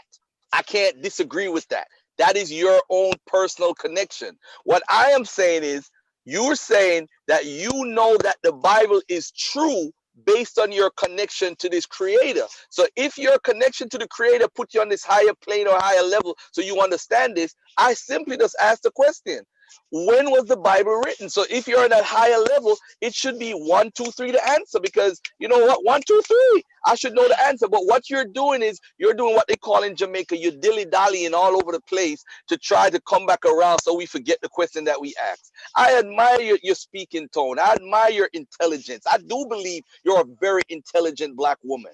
But at the end of the day, are we as human beings supposed to accept every human being that jumps on and say, oh, I understand this because I understand this because I have a connection with the creator. Joseph Smith followers say they have a connection because of the creator. They believe Joseph Smith it was a Messiah or the Christ. The people who follow Jehovah's Witness say they have a connection. The Pentecostal have a connection. The Jews, who y'all say is fake, have a connection. So you saying you have a connection, it doesn't mean anything. We hear it every day. We hear it Okay, every may I single address day. that? May I address that? You Of named course. the Mormons, a very successful group of people. You named the White Jehovah's Witnesses, people. very whatever. I'm getting to a point. Very successful. You named all these different religious groups that are prominent and they have a lot of success in this world. Now, when I say in this world, I mean in this realm. When you start coming at us, though, we have our beliefs. What's interesting is you're not doing any campaigns against the Mormons. You're not doing any campaigns against the Jehovah's Witnesses, who, by the way, their organizations are running rampant with pedophilia. You're coming at us as Hebrew Israelites for our faith. And it's interesting to see a so-called black man attack another black man or another group of people simply because they want to be in order and they want to be better people. Let me finish. Again, you do not attack Jehovah's Witnesses. You don't attack any religion, but you're always running your mouth, brother, about the Hebrew Israelites. And this is a black nationalist. Close that door. This is a my daughter is checking on me because I usually don't get, okay. I mean, I get, but not with them in earshot. So let me just calm down. The Hebrew Israelites are a black nationalist group. Let's get down to the nitty gritty because this was fun and I have a lot of love for you brothers. I have a lot of love for you brothers, but let's get down to the nitty gritty. This is a black nationalist group. There aren't very many. There's the NLY. I think the Black Panthers are still functioning just because they're very quiet. And then there are the Hebrew Israelites. What's the problem? Why are you so on top of a black nationalist group? Because first and foremost, let's leave the Bible out of it because you already heard me say there's contradiction. What's with you attacking a black nationalist group? I want to ask you that question. Answer me. Why are you on the heads of black people who say they are the leaders, that they are the top of the world, that they are the gods and goddesses and the rulers of this earth? Why do you as a black man want to attack brothers and sisters who are black nationalists? Answer that question. Let me ask you a quick question. I want you to respond. What do you mean by the word attack? Oh, take the word out. Why are you always challenging the black nationalist group, Hebrew Israelites, when what their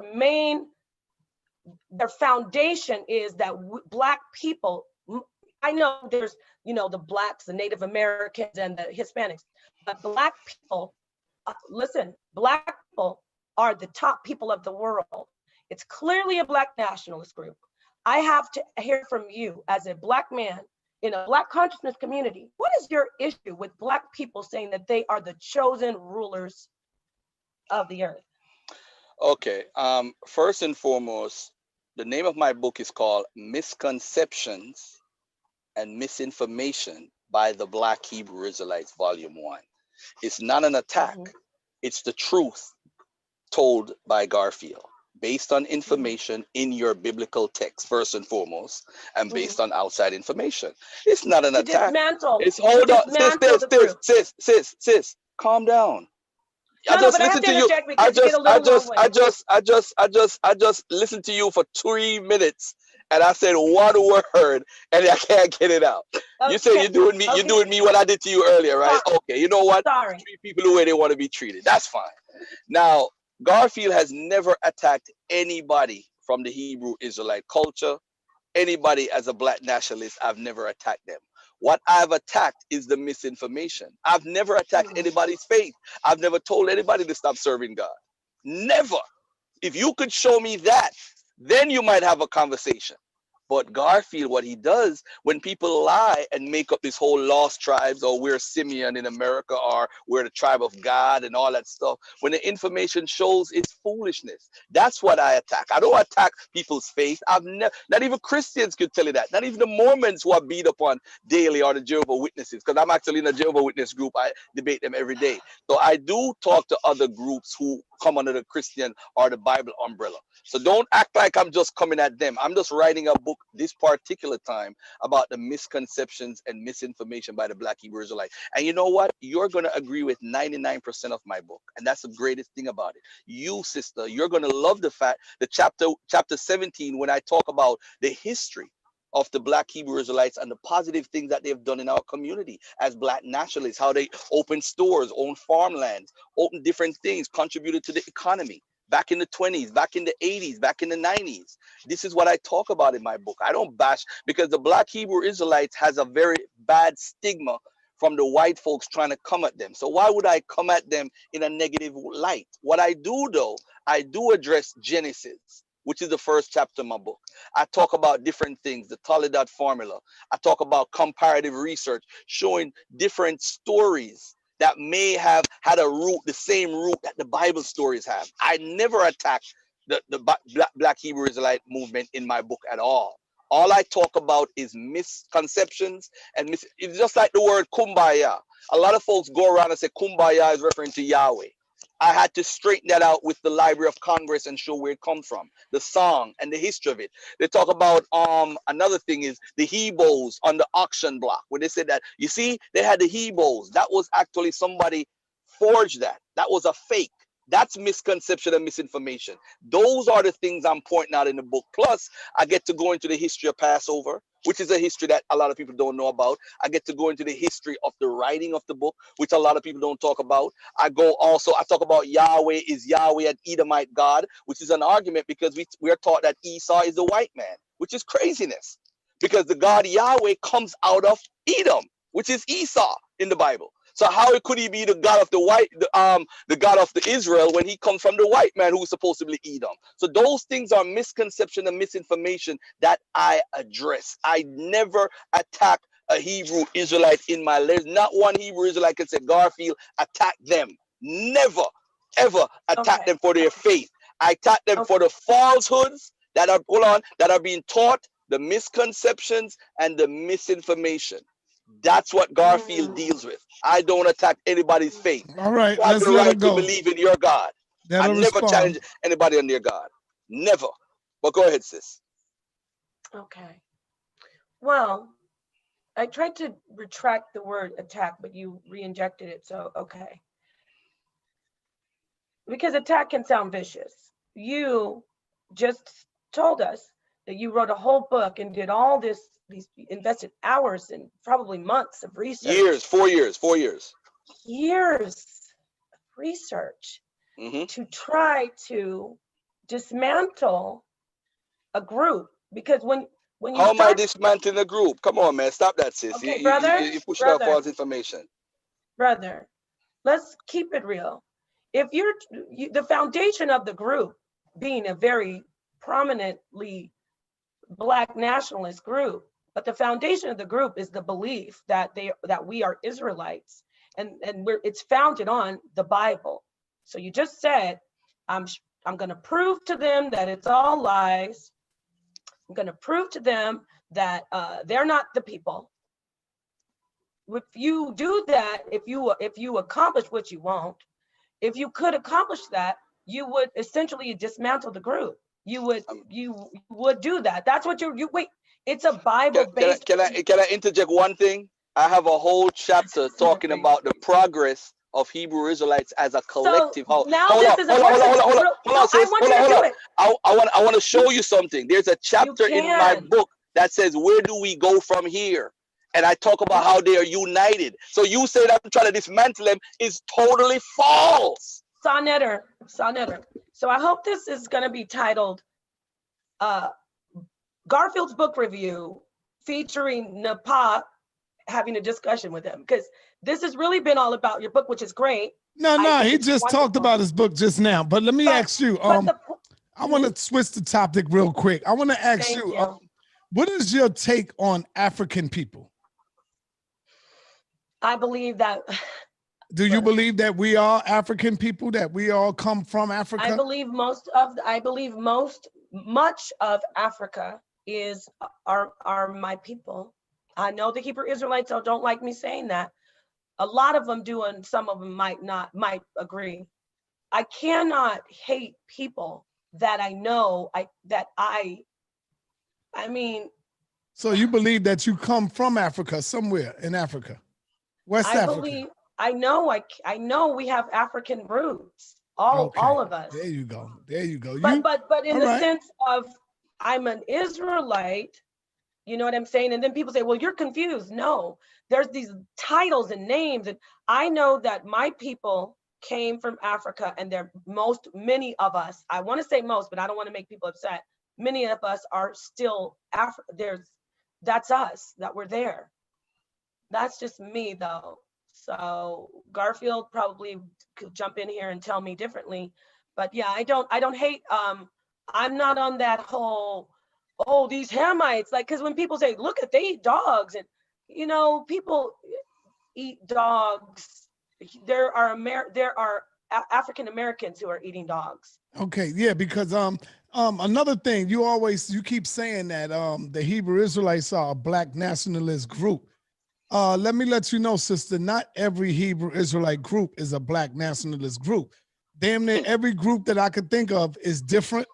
They follow different rules. They don't believe in the same thing in the Bible. If you go to ISUPK, IUIC, GMS, GOS, what is that again? Sonetta, 1 second. First of all, I didn't even address this. None of them are Black nationalist groups.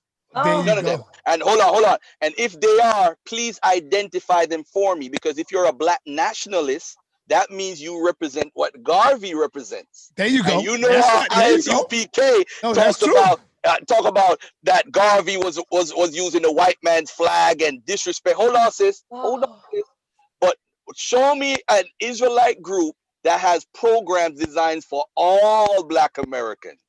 That's what I want you to show me. That makes them a Black nationalist. But if you're going to show me, listen, we have camps, and I know you don't represent the camps. You have Mighty Hebrews group. You have all these different groups. But I'm trying to tell you, you cannot claim Black nationalism if you're not claiming RBG. And it was a big that is correct. Between Divine Prospect, I'm sorry, I apologize. Divine Prospect does follow a Black nationalist agenda. Let me take that back. Let me take that back. Go ahead. Okay. Now, remember you told me, do you mind grabbing the definition of nationalist for me and reading it? Go ahead. I'll do it. Go ahead. Yeah, no, I want you to read it first, and then we'll decide all this stuff. I want you to say read. Hold on a second. Nationalism, Black nationalists. Hold on. Just nationalism or nationalist, yes. So we can first get an idea what nationalism is. Identification with one's own nation and support for its interests, especially to the inclusion or detriment of the interests of other nations. Advocacy of our support for the political independence of a particular nation or people. So based on that definition, that means may I speak? Do you mind if I speak? Okay, go ahead, sis. I know, because I know you want to convolute, but we're going to keep it clear before you get in here with your web.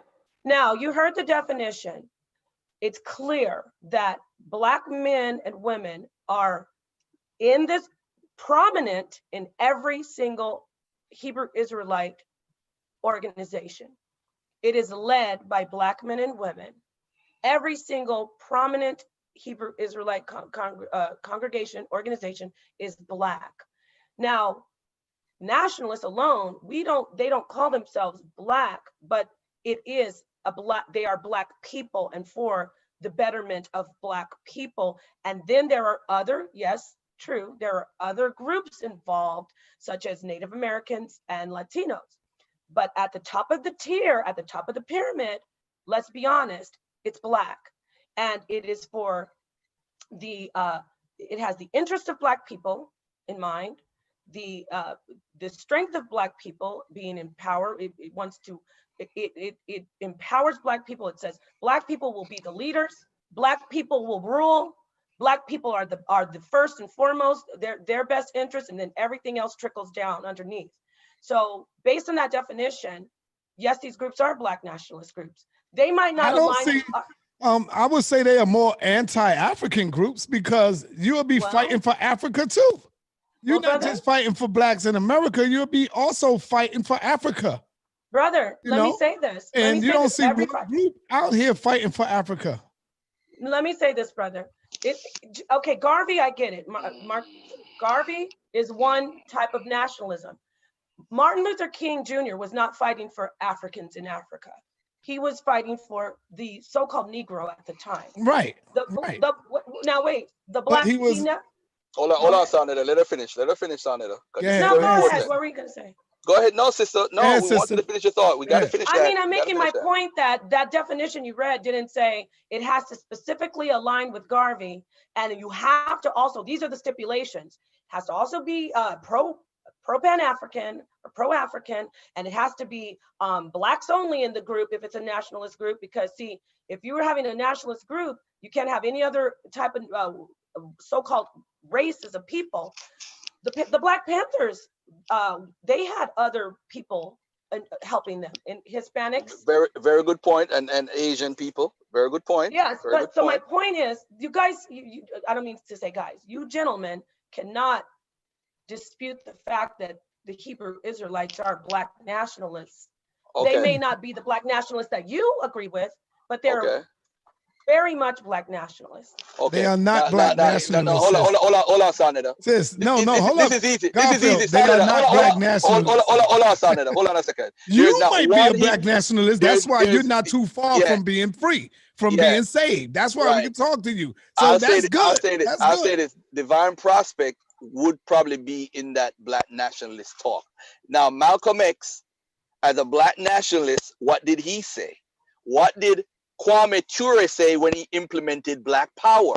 You see, when you use that term Black in a context of being in America, it's a different context than when you use it anywhere else. Black nationalism has a specific meaning towards African Americans connecting with the continent of Africa and the diaspora.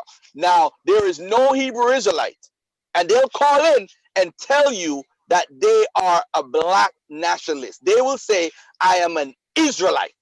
They will never say, hold on, sis, hold on, sister, hold on. So when you say Black nationalist, you cannot say that for the Hebrew Israelite movement. You cannot say that because they only, hold on, sis, they only care about people that believe the same as they believe. Nothing else. So even, hold on, sis. With all due respect, ISUPK under Commander General Yahana have several programs, GED programs, different programs. All these programs are geared for people that believe are a part of the Israelite movement. They are not for all. Black nationalism has to do with all Black people here, whether they're from the Caribbean, whether they're from Africa, whether they were slaves or descendants of slaves here in America. That's what Black nationalism is about, the diaspora of Africans. Garvey, RBG, that's what it's about. So when you say that it's a Black nationalist movement, maybe you need to find another term because it's not. No. May I speak? It's not. That is your opinion. Hold on. Man. That is your opinion because that's why I said preface this with the definition. Now, I hope you don't have to read it again because I think we're dealing with a very intellectual audience. You brothers are very, very intellectual and intelligent. There was all your stipulations that you added in are fine. That's your definition. That's your take. And you want to specify what Black nationalism is. But we know that the Hebrew Israelites are first and foremost for their kind, and they are led by Black people. And then they include others and say, yes, you were also a part of this, but make no mistake, we are about our people. Now, they don't call themselves Black. They call themselves Israelite because they want to disconnect from what society has labeled them. They when you become a Hebrew Israelite, you try to cut everything off that has been set in a program. I'm almost done.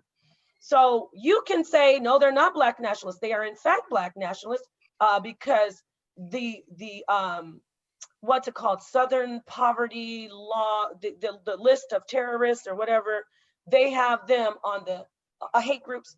They're up there as a Black nationalist group. No, they're not. No, they're not. They're there as a hate group. I have the list. I talked about it. They're not. They're not a Black nationalist group. The NOI, the Noapians, and the Black Panther Party. That's the nationalist group. In the essence, they're a hate group. I'll bring it up right now. I'll bring it up right now. Okay, go ahead. I'll bring it up right now. Go ahead. Sir. Go ahead. They are a hate group based on their beliefs. For most hate groups are about the nationalist or the race of a person. That's why it's called a hate group. It's not usually about hating a person for their sexual orientation. It's about race. So you just killed yourself right now. Online. All right. Okay.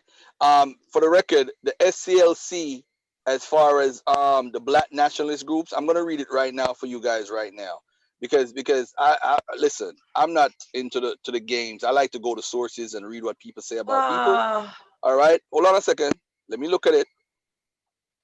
Let me look at it right now. Key moment. What's ahead? Recent news. Hate and extremism. While you look that up, I want to ask you a question, Sonetta. Are Nazis considered a nationalist group?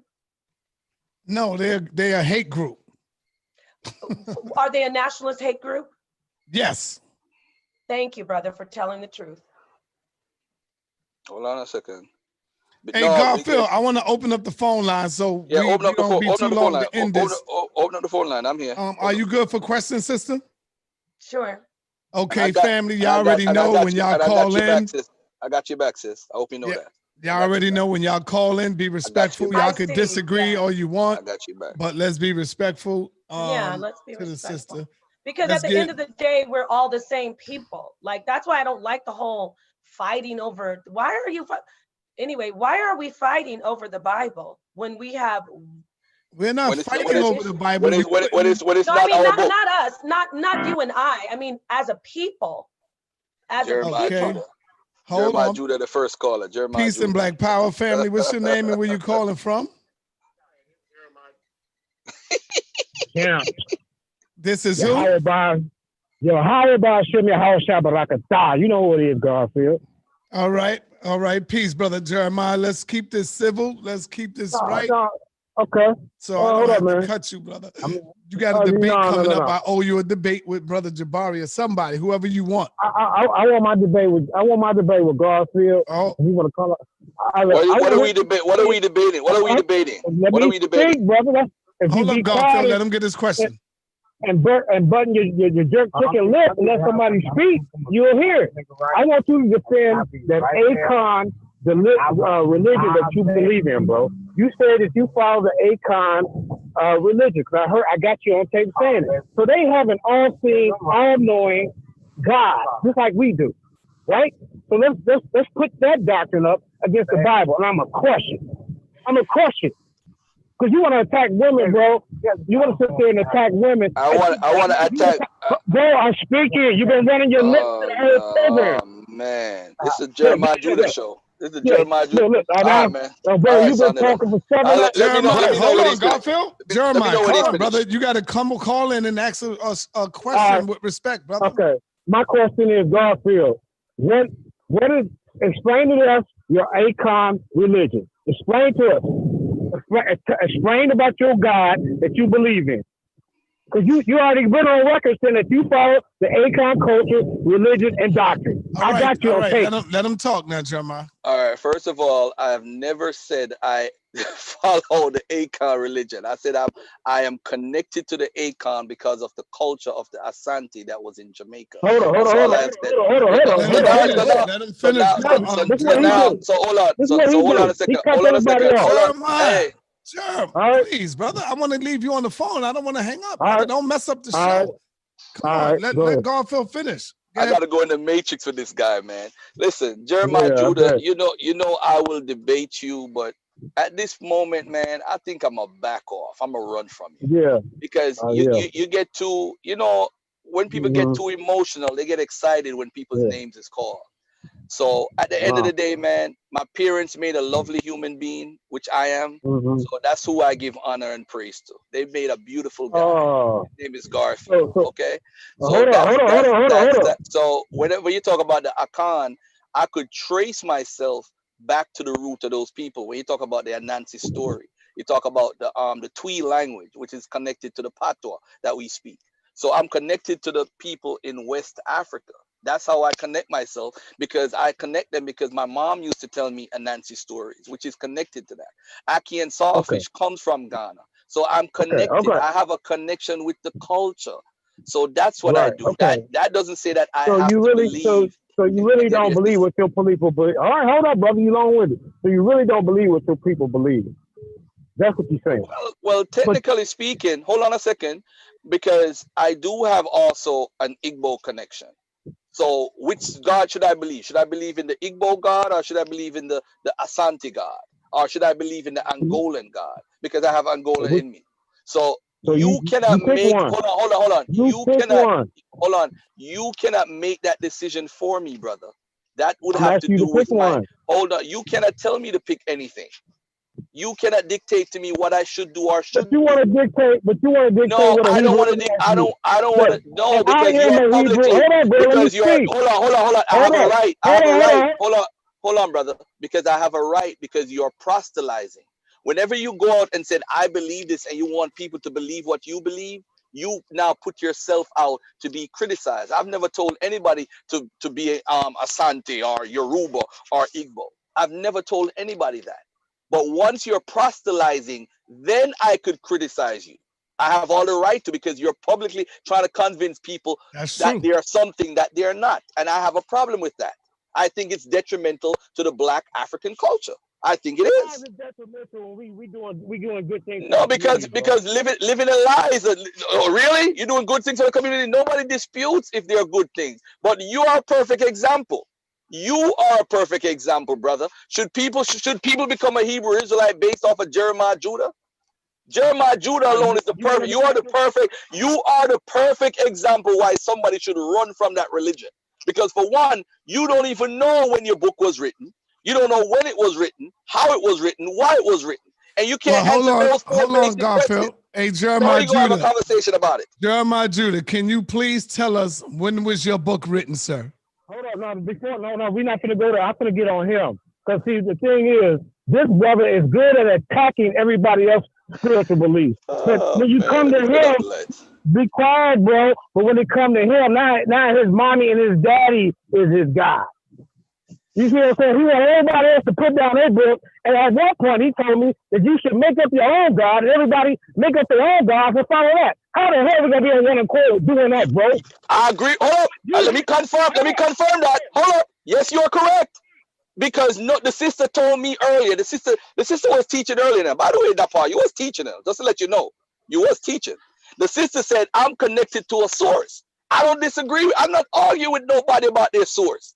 I'm arguing about what you're teaching. That we are connected to this storyline in the Bible. You ain't no damn nomadic Hebrew from 3,000 years ago. That's not you. You're living a lie. You're perpetrating a fraud, as Khalid Abdul Muhammad would say. You are living a lie. Jeremiah Judah, I'm gonna move on because I ain't gonna make it about you and Garfield. The sister's sitting here.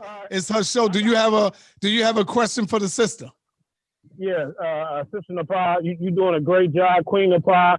Hey, this is what it is. Queen Napah and Lady Judah 3000 will take on Queen's throne.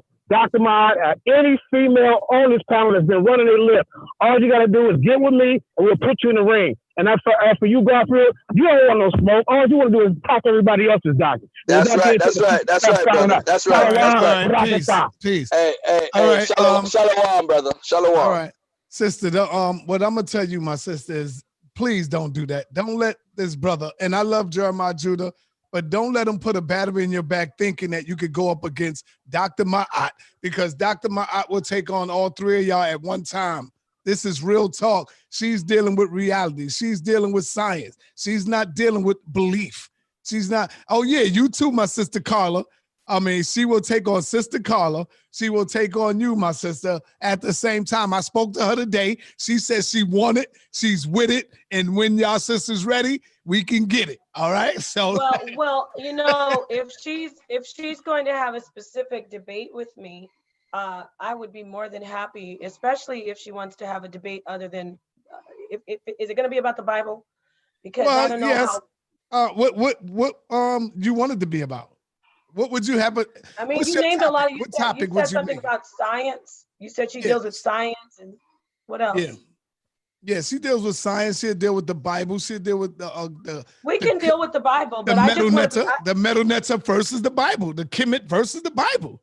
Let's include science in that. Let's do this. Let's say which one matches up, aligns more with science. Which, when I say science, I mean the sciences that we are aware of, the established sciences. Now, sister, I'm not trying to diss you or nothing like that, but you're gonna need more than just you. Trust me when I tell you, this is how strong this side of the table is, because these brothers they're not giving you the proper knowledge. I'm telling you how strong this side. You're gonna need Carla with you, even though Carla gonna get beat up. You're gonna get beat up it's gonna be by our women though. It's gonna be by a sister.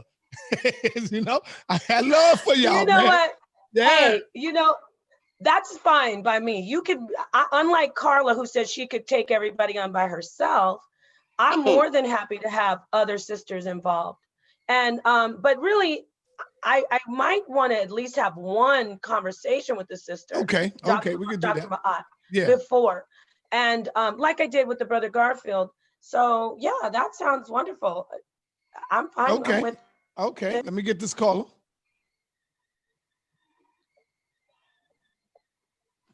Peace and Black Power family. What's your name and where you calling from?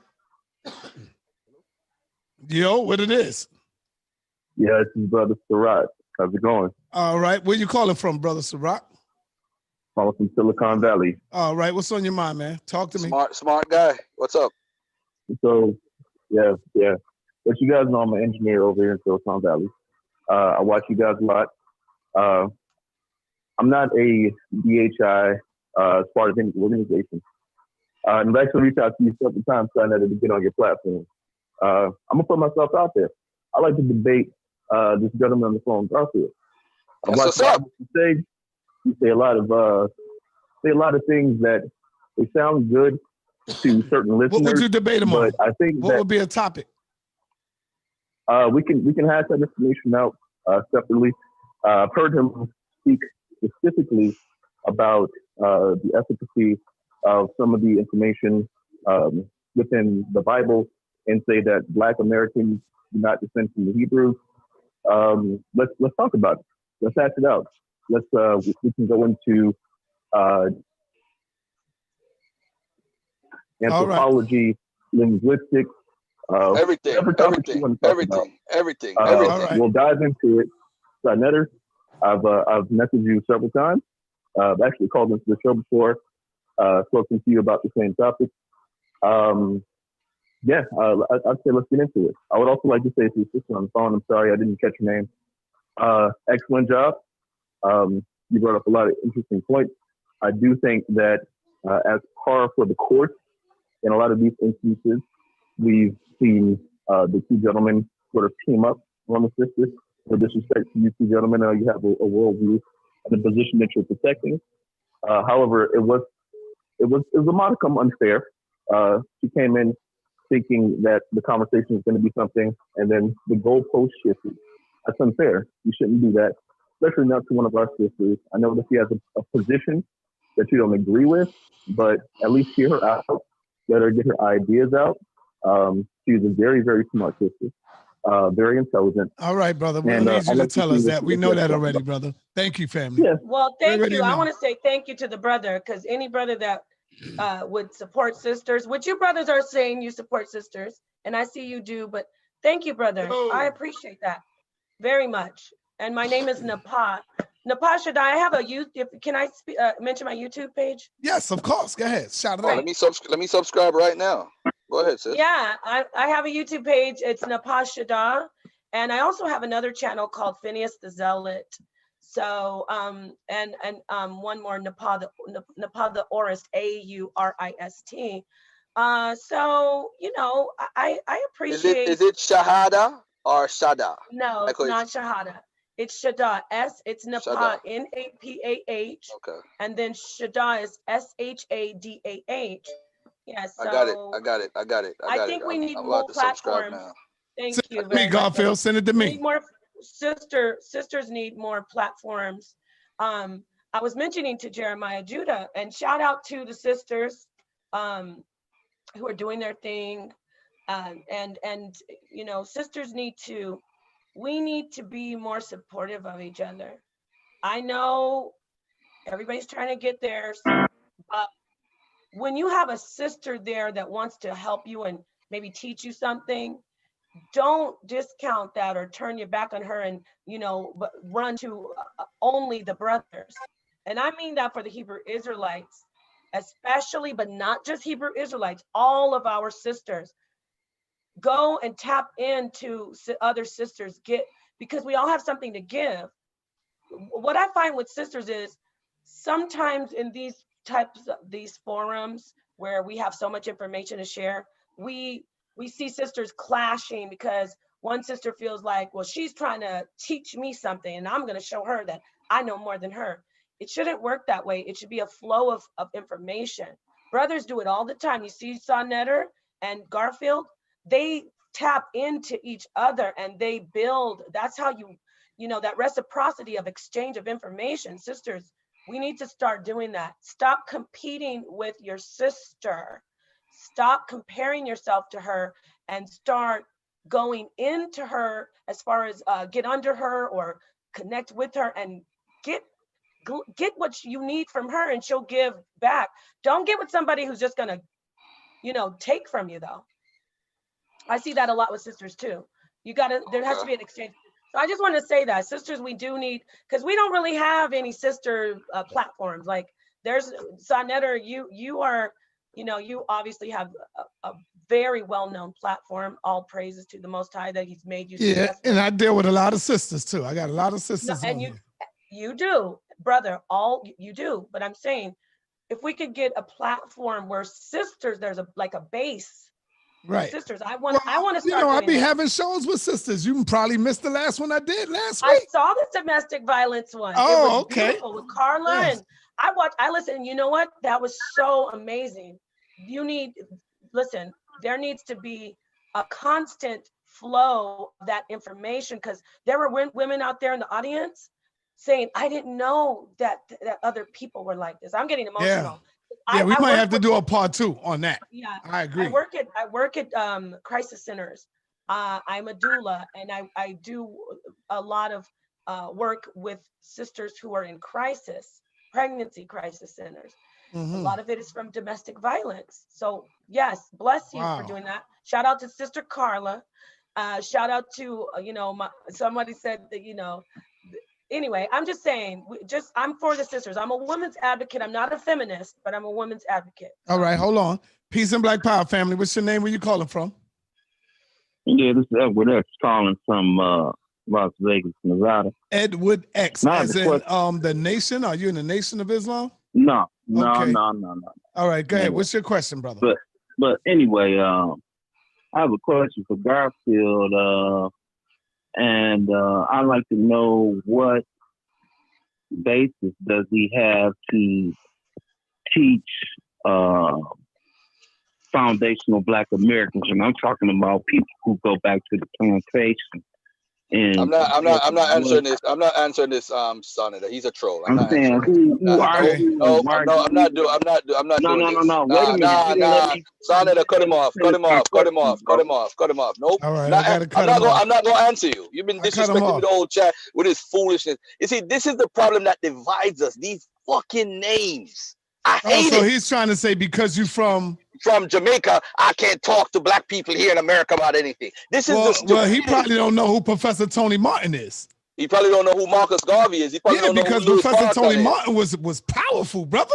Exactly. You know what I'm saying? It's crazy. May I speak on that very quickly? I promise it'll be brief.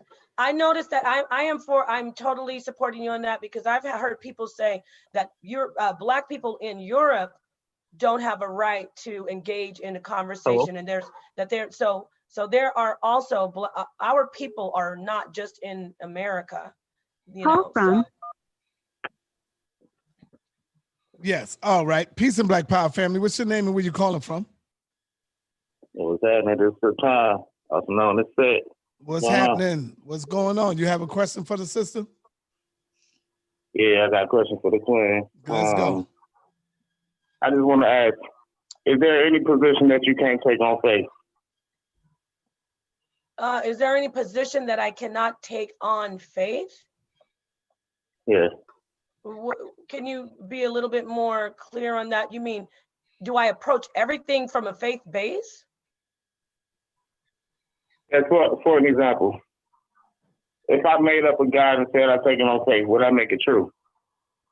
If you made up a God and you said it's from faith, would it be true? Yes. Let me answer that. The brother's question to me was, how do I know? So I went on I gave a personal answer that it's through my faith and you know, my soul connection. Now, if I'm talking to, if the brother showed me all, you know, all the information that which he was throwing out about history, I never said, well, I didn't counter that with my faith. Because I didn't know. I wasn't prepared for a Bible history I guess what I'm trying to ask, and I don't mean to cut you off, guys, but I guess what I'm trying to ask is, why do you believe what you believe? If I can ask that. Because there has been, first and foremost, what I said about my soul connection with the Most High, and then I read the information, it resonates with me. But then I have seen material proof, historical proof. There is a plethora of archaeological proof, historical proof that the Bible is real. There's lots of proof about that. But I really didn't, you know, I wasn't, huh? Oh, it was just one more question that I wanted to ask you. Do you think that Hebrews came from Africans, or the Africans come from Hebrews? Well, I think that Hebrews came from Africans. Well, I follow the Bible, so I believe the story in Genesis. That's what's up. That's all I got. Peace and love to you, twin. Thank you, brother. Peace. Peace, brother. All right, there it is. Hey, sis, I want you to know too, if you have a powerful topic, everything ain't gotta be contentious. Everything ain't gotta be a debate. Like, say you have a show that you would like to say, something that you think that's very powerful that you got to get out to the people. Hit me up. We could do that too. It ain't always got to be, you know. Bless you. Debate with us. Bless you, brother. No, really, thank you. You might bring in some other sisters and y'all want to have a powerful bill. All right, I will take you up on that most likely. And thank you for saying that, because, you know, I like a debate, but it is so great to just minds to get together. You know what I'm saying? Right. And having our people, like you said, Dr. Ma'at, I've seen the sister speak before. I'll debate her, but I would love to have a dialogue with her before. I'll let you do that. Y'all can do that. Peace and Black Power family. What's your name? Where you calling from? This is Michael from Queens. What's up, Michael from Queens? I got a question for Garfield. Does he believe in a 400-year prophecy in the Bible? No, of course he don't. I'll answer for you. No. Hold on. Let's look at it from a theological perspective. Go ahead, Garfield. Answer that. From a theological, from a theological perspective, young man, it is not talking about this time period. It's talking about that time period because it tells you in the text.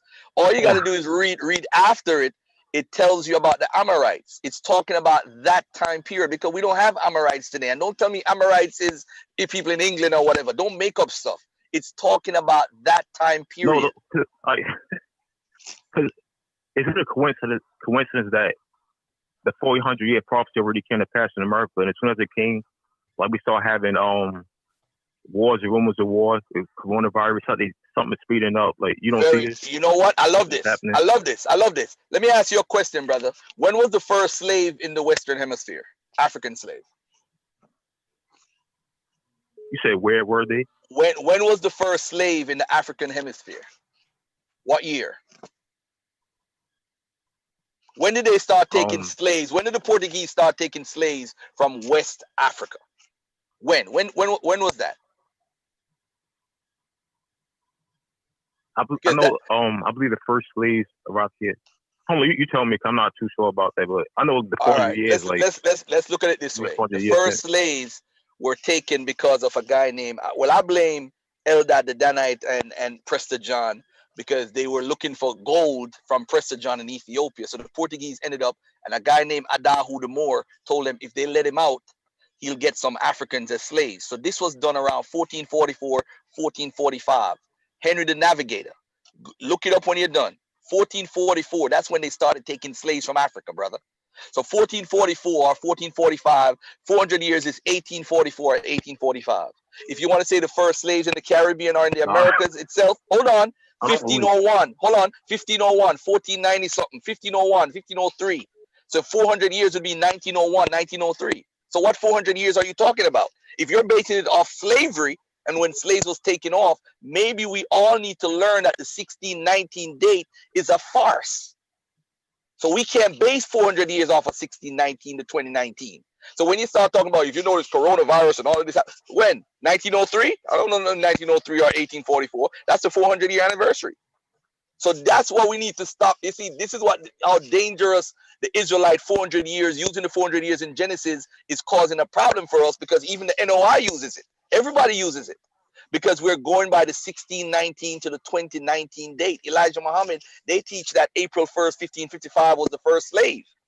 So they say 1955 would be 400 years. So you see, everybody uses that prophecy for their own purpose, bro. It ain't got nothing to do with us. It's somebody writing years ago, and this is the problem. Don't you still think it's still a coincidence? Like that's no, too much of a brother. I just told you, I just like told you. Then this, bro, you know what? You're not even listening to nothing I'm saying, bro. You're not even hearing. I said to you, the 400 years. The 400 years has to start either 1444 or 1501, depending on which way you look at it. If it's 1444, the 400 years would be 1844. If it's 1501 or 1503, you got to look to 1901 or 1903. That would be the 400 years. It can't be 2019. It can't be, because we've been slaves here since the 1500s. So what come on, man, bro. Let's go to New Black Knowledge. They got all the information on Black American history. Go over there and check them out, man. Go check out Rob on and them, man. They be on that. I don't really deal with American history. They deal with that stuff.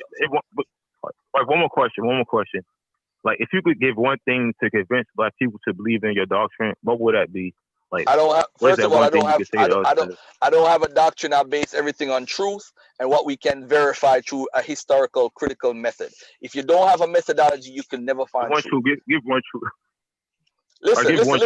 Let me give you an example. Anything that you research, always, this is basic that they teach you in college. The first thing when you go to college, they teach you about researching. When you're researching the Bible, there's several things you got to look at. You got to look at outside the Bible, archaeology, external evidence, anthropology, genetics, and linguistics. But there's also internal evidence within the biblical text that can help you. Like the Joshua conquest. The Joshua conquest, we know, technically speaking, it couldn't have happened based on how it's described in the biblical text. Because the biblical text got 3 different stories. So which one should we believe? Should we believe in Deuteronomy 7:2, where it says, oh, God, go in there and kill everybody off? everybody off, or does it mean that you go in there and you transition everybody out, move them out? Which one should we believe? The one in Numbers or the one in Deuteronomy 7? Why did the writer in Deuteronomy 7 say God said kill everybody off? Because he was pushing a Yahweh, that writer, specific writer, was pushing a Yahweh only movement. So his version of Yahweh made Yahweh the better than any other version that any other writer had before. So his version superseded everybody else. It's called the Deuteronomist. You know, All that's getting right, into all right. towards criticism. It's getting kind of deep. But brother, the Sister, you want to say 400 something? years, again, the 400 years start either 1444 or 1501. You can't get around that. Ain't got All nothing right. to do with 2019. All right, what we're gonna do is we're gonna close down. We're gonna close out right quick. I want you to close out, Garfield, and then I'm gonna let the sister close out. Okay. Hey, I just want to say peace and love to the sister. Oh man, it's good to have an intellectual conversation with a sister. I mean, we both came at a different angle, and I got a little turned up a little bit. But I want to say to you, sister, we're gonna conversate again, whether on the ear or off the ear. I think you're an intelligent woman, and I think you have a lot of potential to be a teacher in the community. All right. Don't let none of these brothers tell you that you can't teach because of something that Timothy wrote that they now saying it's fake anyway, or something in Corinthians. Don't let no man tell you what you can or cannot do. You're your own grown woman. You're more than 21. You're obviously, you look like you're about 24, 25. I don't want to say, don't say your age. You look like 24, 25. But I just want to say to you, sis, that you have the potential to be a great teacher. I'm on every morning, Monday to Friday. You could check me out on the Dagger Squad YouTube. We got the Morning Money Show. We're going to be on tomorrow. We're going to replay some of this, and you're going to hear me giving you all these compliments. You're going to be like, is he that's not the same guy I was talking to. Yes, it is. I'm going to be giving you all these fly-ass compliments because you did a great job. I just want to say congratulations to you because you're going to take your Hebrew belief and system to a whole nother level, because conversating with me, what it forces you to do, not to be cocky, is to study. That's what I all. do. You're gonna review this and say, what if what he said was true? Let me check this out for myself. Because that's what we need to do out there. We need to check things for ourselves. I don't know everything. I'm still learning. You taught me something tonight. You know what I'm saying? I'm not gonna tell you. I'm gonna say it on the show tomorrow. But you taught me some things tonight, and I'm glad that we had this conversation. I'm not too old to learn. You know what I'm saying? And I could learn from Sonetta today. I could learn from you tomorrow. It doesn't matter who it is. I'm humble enough to say that I'm still learning. I'm a student of history. You know what I'm saying? The reason why I concentrate on the Bible, because I believed in the book and I've been in it for 30 years. So I have to get the understanding so I could bring it to the people, not to bring it down, because y'all gonna remain Israelites. Ain't nothing gonna take y'all out of being Israelites. I'm just here to make your understanding a little better. That's it. All right. All right, good. They're gonna realize the mistake they making by bringing over their sisters, and they're gonna see they're gonna really get educated. They're gonna really get more powerful, because I'm gonna have the sister have a discussion or a nice build with our brother Jabari. I know she heard of Jabari, but I'm gonna let her have a build with Jabari. Jabari is that's gonna be nice. Hey, Jabari is a silent killer. He'll kill you. I know You don't that's even gonna know be you're nice. getting I'm killed. gonna let Jabari and and I want Carla to come up in here and y'all go at Jabari. Y'all could go ahead and tear him up if you want. Okay. But that's gonna be great. But go ahead, my sister. You got the last brother word. Garfield Close out. Excuse me. Thank you, Sonetta. I appreciate you letting me on and to have a voice. But I see Garfield's title on the Zoom. It says Garfield the Jabari Killer, though. Yeah, I know. Because they was getting ready to have a debate, but it got shut down because of the coronavirus. So we gotta reschedule. Whenever they open it back up, we can reschedule. Oh, wow. That's, the coronavirus is serious. I just want to say thank you. And brother, thank you, Garfield. Yes. I appreciated everything that you put out there. I'm going to get your book, by the way. I'm going to listen back on this and research all the information that you put out there, because even though I go by my faith and I said my connection, I still have to know facts and information and history. I just want to say thank you to Sonetta. You're very supportive of the sisters, I see, and your platform is very crucial to the consciousness community, because at the end of the day, whatever different beliefs we have, we are trying to elevate ourselves as people, and that's our ultimate goal.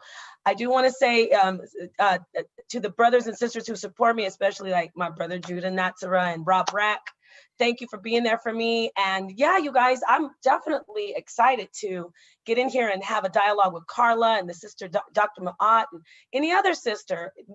I want to connect with the women and talk to them and pick their brains and, you know, just get that vibration. I'm not trying to have sisters take over, but I do want sisters to have a strong position. And the brothers here are right. That whole thing about Corinthians, I had debates on that. The letter to Timothy, no, you don't use that against us. It's a new age. There's a paradigm shift. And we were made male and female. So we're a power, we're a force to be reckoned with when we can come together as gods and goddesses, male and female. We're unstoppable. So what city you in, sis? I live in Phoenix. Okay, how is the situation out there with the coronavirus? Oh, did it hit y'all too? It hit y'all city? Oh yeah, we've got the quarantine coming. Well, we're not really officially locked down, but no schools, everything shut down. But you know, I'm not trying to be funny. There is no toilet paper in Phoenix. Okay, damn. None. They have bought every single shred of toilet paper to resell it. I don't know why people are buying toilet paper like this. I don't know what's going on in your town. Where are you at, Sonetter? Are you in? I'm in New York City. The same thing over here. People is going crazy, buying up everything on the shelves, and yeah, I don't know. This could be a way of getting the economy back up and running, or something like that too. I don't know. You know what? There's always something on. I am a conspiracy theorist, and there's always something going on. Time to go. What? Once I hear that, time to go. No. I am a conspiracy theorist based on facts. At least you admit it though, because conspiracy theorists don't really need. You know, conspiracy theories are religion. You know? I hope you know that's a separate religion from being an Israelite. No, we got to do that's a whole nother stream. That's conspiracy theory. You don't need facts. A whole other stream. All you need is a damn YouTube video and it's facts for a conspiracy theory. No, not that kind of. Not false information. But we do know that there are agendas set against our people. We know that. I mean, we can't get into it now because this is the end of the brother's stream. He wants to close it out. Hold on, Saneda. Hold on 1 second. If Saneda, you there? You ready? I'm listening. You're about to get off, right? All right. I'm listening. You know what I want you to do, man. I think Mighty Hebrew, he put in the chat that he wants to debate me. He wants his team against the Dagger Squad team. Mighty Hebrew has been running from me for 4 years. I don't mean to interrupt you and say this, but it's time, Mighty Hebrew, you step up as a man. Go ahead, Garfield. And just face me. I mean, like, I'm not going to be disrespectful. I'm going to bring the information. I'm going to be heated, of course. But we have our own little issues. And, of course, I'm going to beat you up. And the problem is, I can't beat up a sister. I may have raised my voice on the sister, but I apologize for doing that, sister, because you didn't deserve that. Sometimes I get into my zone where I might get loud because of the beats. It might sound extra loud, but that's, you know, I'm in the car so I could talk, and sometimes I shout. I get into a little preacher mode sometimes, you know. Right. So that's what happened. All right, but I never really meant to raise my voice at you. It's per okay, se. Brother. You know, you're just fine. to let you know. You're fine. Right? You're fine. You were getting a little sweaty though. Hey, shout out to everybody with their funny comments about me, man. I don't care. I don't take this stuff personal, man. No, this dude wrote in the chat that Garfield was real nice to the white guy he interviewed on his channel, right? And Asiatic black man, I blocked him because he comes on my channel every day. And I'm like, when Minister Farrakhan kissed Father Flag on the lips, was he being nice to that white man? So why are you going to be a member of the Nation of Islam and worry about me being nice to a white man? Don't start me up, man. Damn, don't start Dagger Squad. Don't start me up, man. This is why they say the Dagger Squad. Now, that was a dagger right there. You know what I'm saying? Come on. Let's not be rude now. Let's not be crazy. Come on. Hold on, man. You know what? That should just hit me just now. I'm sitting back and it just hit me like, yo, you said he kissed the white preacher on the lips? Yeah, Father Flager, that's his people's. Yeah, kissed him on the lips. Google it. Just Google it on YouTube. You see the video. What the hell? Yep.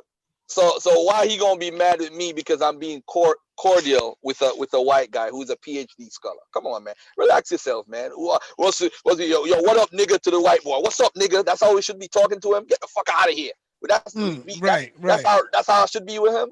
Come on, man. Get out of here, man.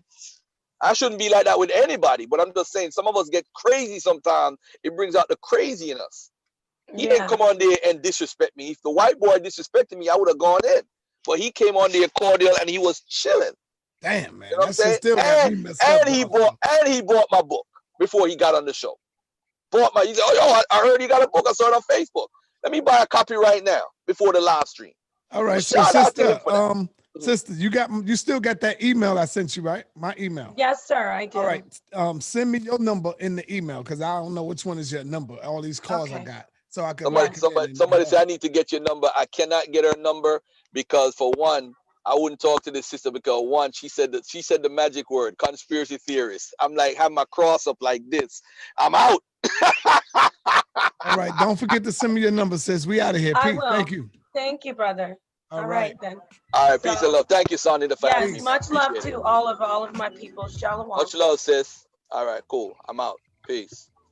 Peace. Sarnetta TV is here for you. Black News 102, always bring the truth. And if you can't find yourself and can't see the light, Sarnetta TV, I'll help you win the fight. Black News 102, we here for you. Black News 102, we here for you. We here for you. We here for you. To bring the truth, to bring the truth. Peace. Yeah. We need that brotherly love. Black queens need kings. Yeah. So tune into Sarnetta TV. Black News 102. We in the streets. Press play and take a seat. Cause we do this for you. We do this for you. We do this for you. We do this for you. We can change the world if we try. If we take a stand on the front line. Sarnetta TV comes to free your mind and soul.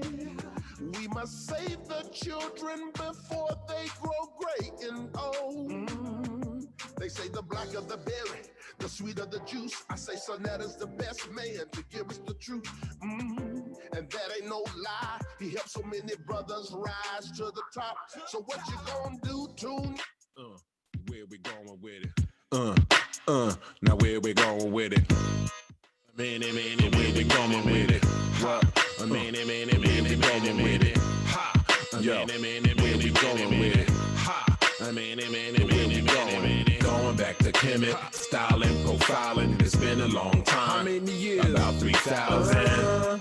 Man, we got to bring it back. The days and times of living is getting whack. I'm going back now. Tuned into the best, the house of consciousness. On Black News 102. You can't front, you know you've grew. Sarnetta Studio. It's for them that truly know. Sarnetta.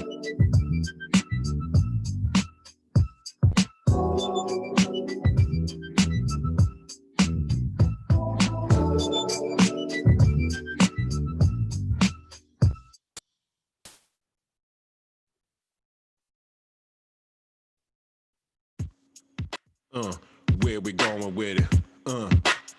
Now where we going with it? Where we going with it? Where we going with it? Yo, where we going with it? Where we going with it? Going back to Kemet, styling, profiling. Where we going? Going back to Kemet, styling, profiling. It's been a long time. How many years? About 3,000. Man, we got to bring it back. The days and times of living is getting whack. I'm going back to Kemet, styling, profiling. It's been a long time. How many years? About 3,000. Man, we got to bring it back. The days and and times of living is getting whack. I sing kingdoms come and I sing kingdoms fall. Read it, check it for yourself. You can read it on the wall like graffiti on the wall. Metal nets is what it's called. I taught y'all in the past, now I'm back to teach you all how to elevate and repent from filthy ways. I know it's hard, but it feels good. The fast for 30 days. I got y'all searching for the land that's across the burning sand with it. Where we going with it? Where we going with it? Now where we going with it? Now where we going with it? Where we going with it? Where we going with it? Where we going with it? Where we going with it? Where we going with it? Where we going with it? Now where we going with it? Now where we going with it? Where we going with it? Where we going with it? Where we going with it? Yo, where we going with it? Where we going with it? Where we where we going with it?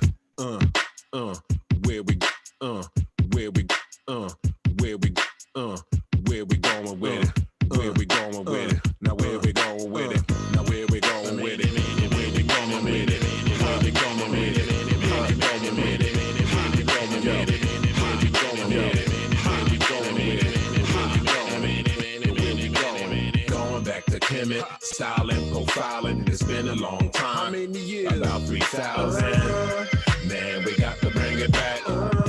The days and times of living is getting whack. I'm going back to Kemet, styling, profiling. It's been a long time. How many years? About 3,000. Man, we got to bring it back. I'm here to wake up the people. I'm here to wake up the people. I'm here to wake up the people. Knowledge to the brain, knowledge to the brain. I'm here to wake up the people. I'm here to wake up the people. I'm here to wake up the people. Knowledge to the brain, knowledge to the brain. Speaking to my people direct, we got a threat, 3 fists. Make them see us as pets, we need to check. Mind states, wait, you wait too late, we fall. Generations of many children will be lost. Subscribe to this channel and get the message through hip-hop. Putting only truth in music is when it stops. Flip-flop, the game is on us. The youth, they know what's up, they waiting on us. What's up? I'm here to wake up the people. I'm here to wake up the people. This ain't Sinetta talking, this me, nigga. Speak your speech, nigga. Speak your speech, nigga. Speak your speech. You built like that? I got some shit for you. I'm here to wake up the people. Knowledge to the brain, knowledge to the brain.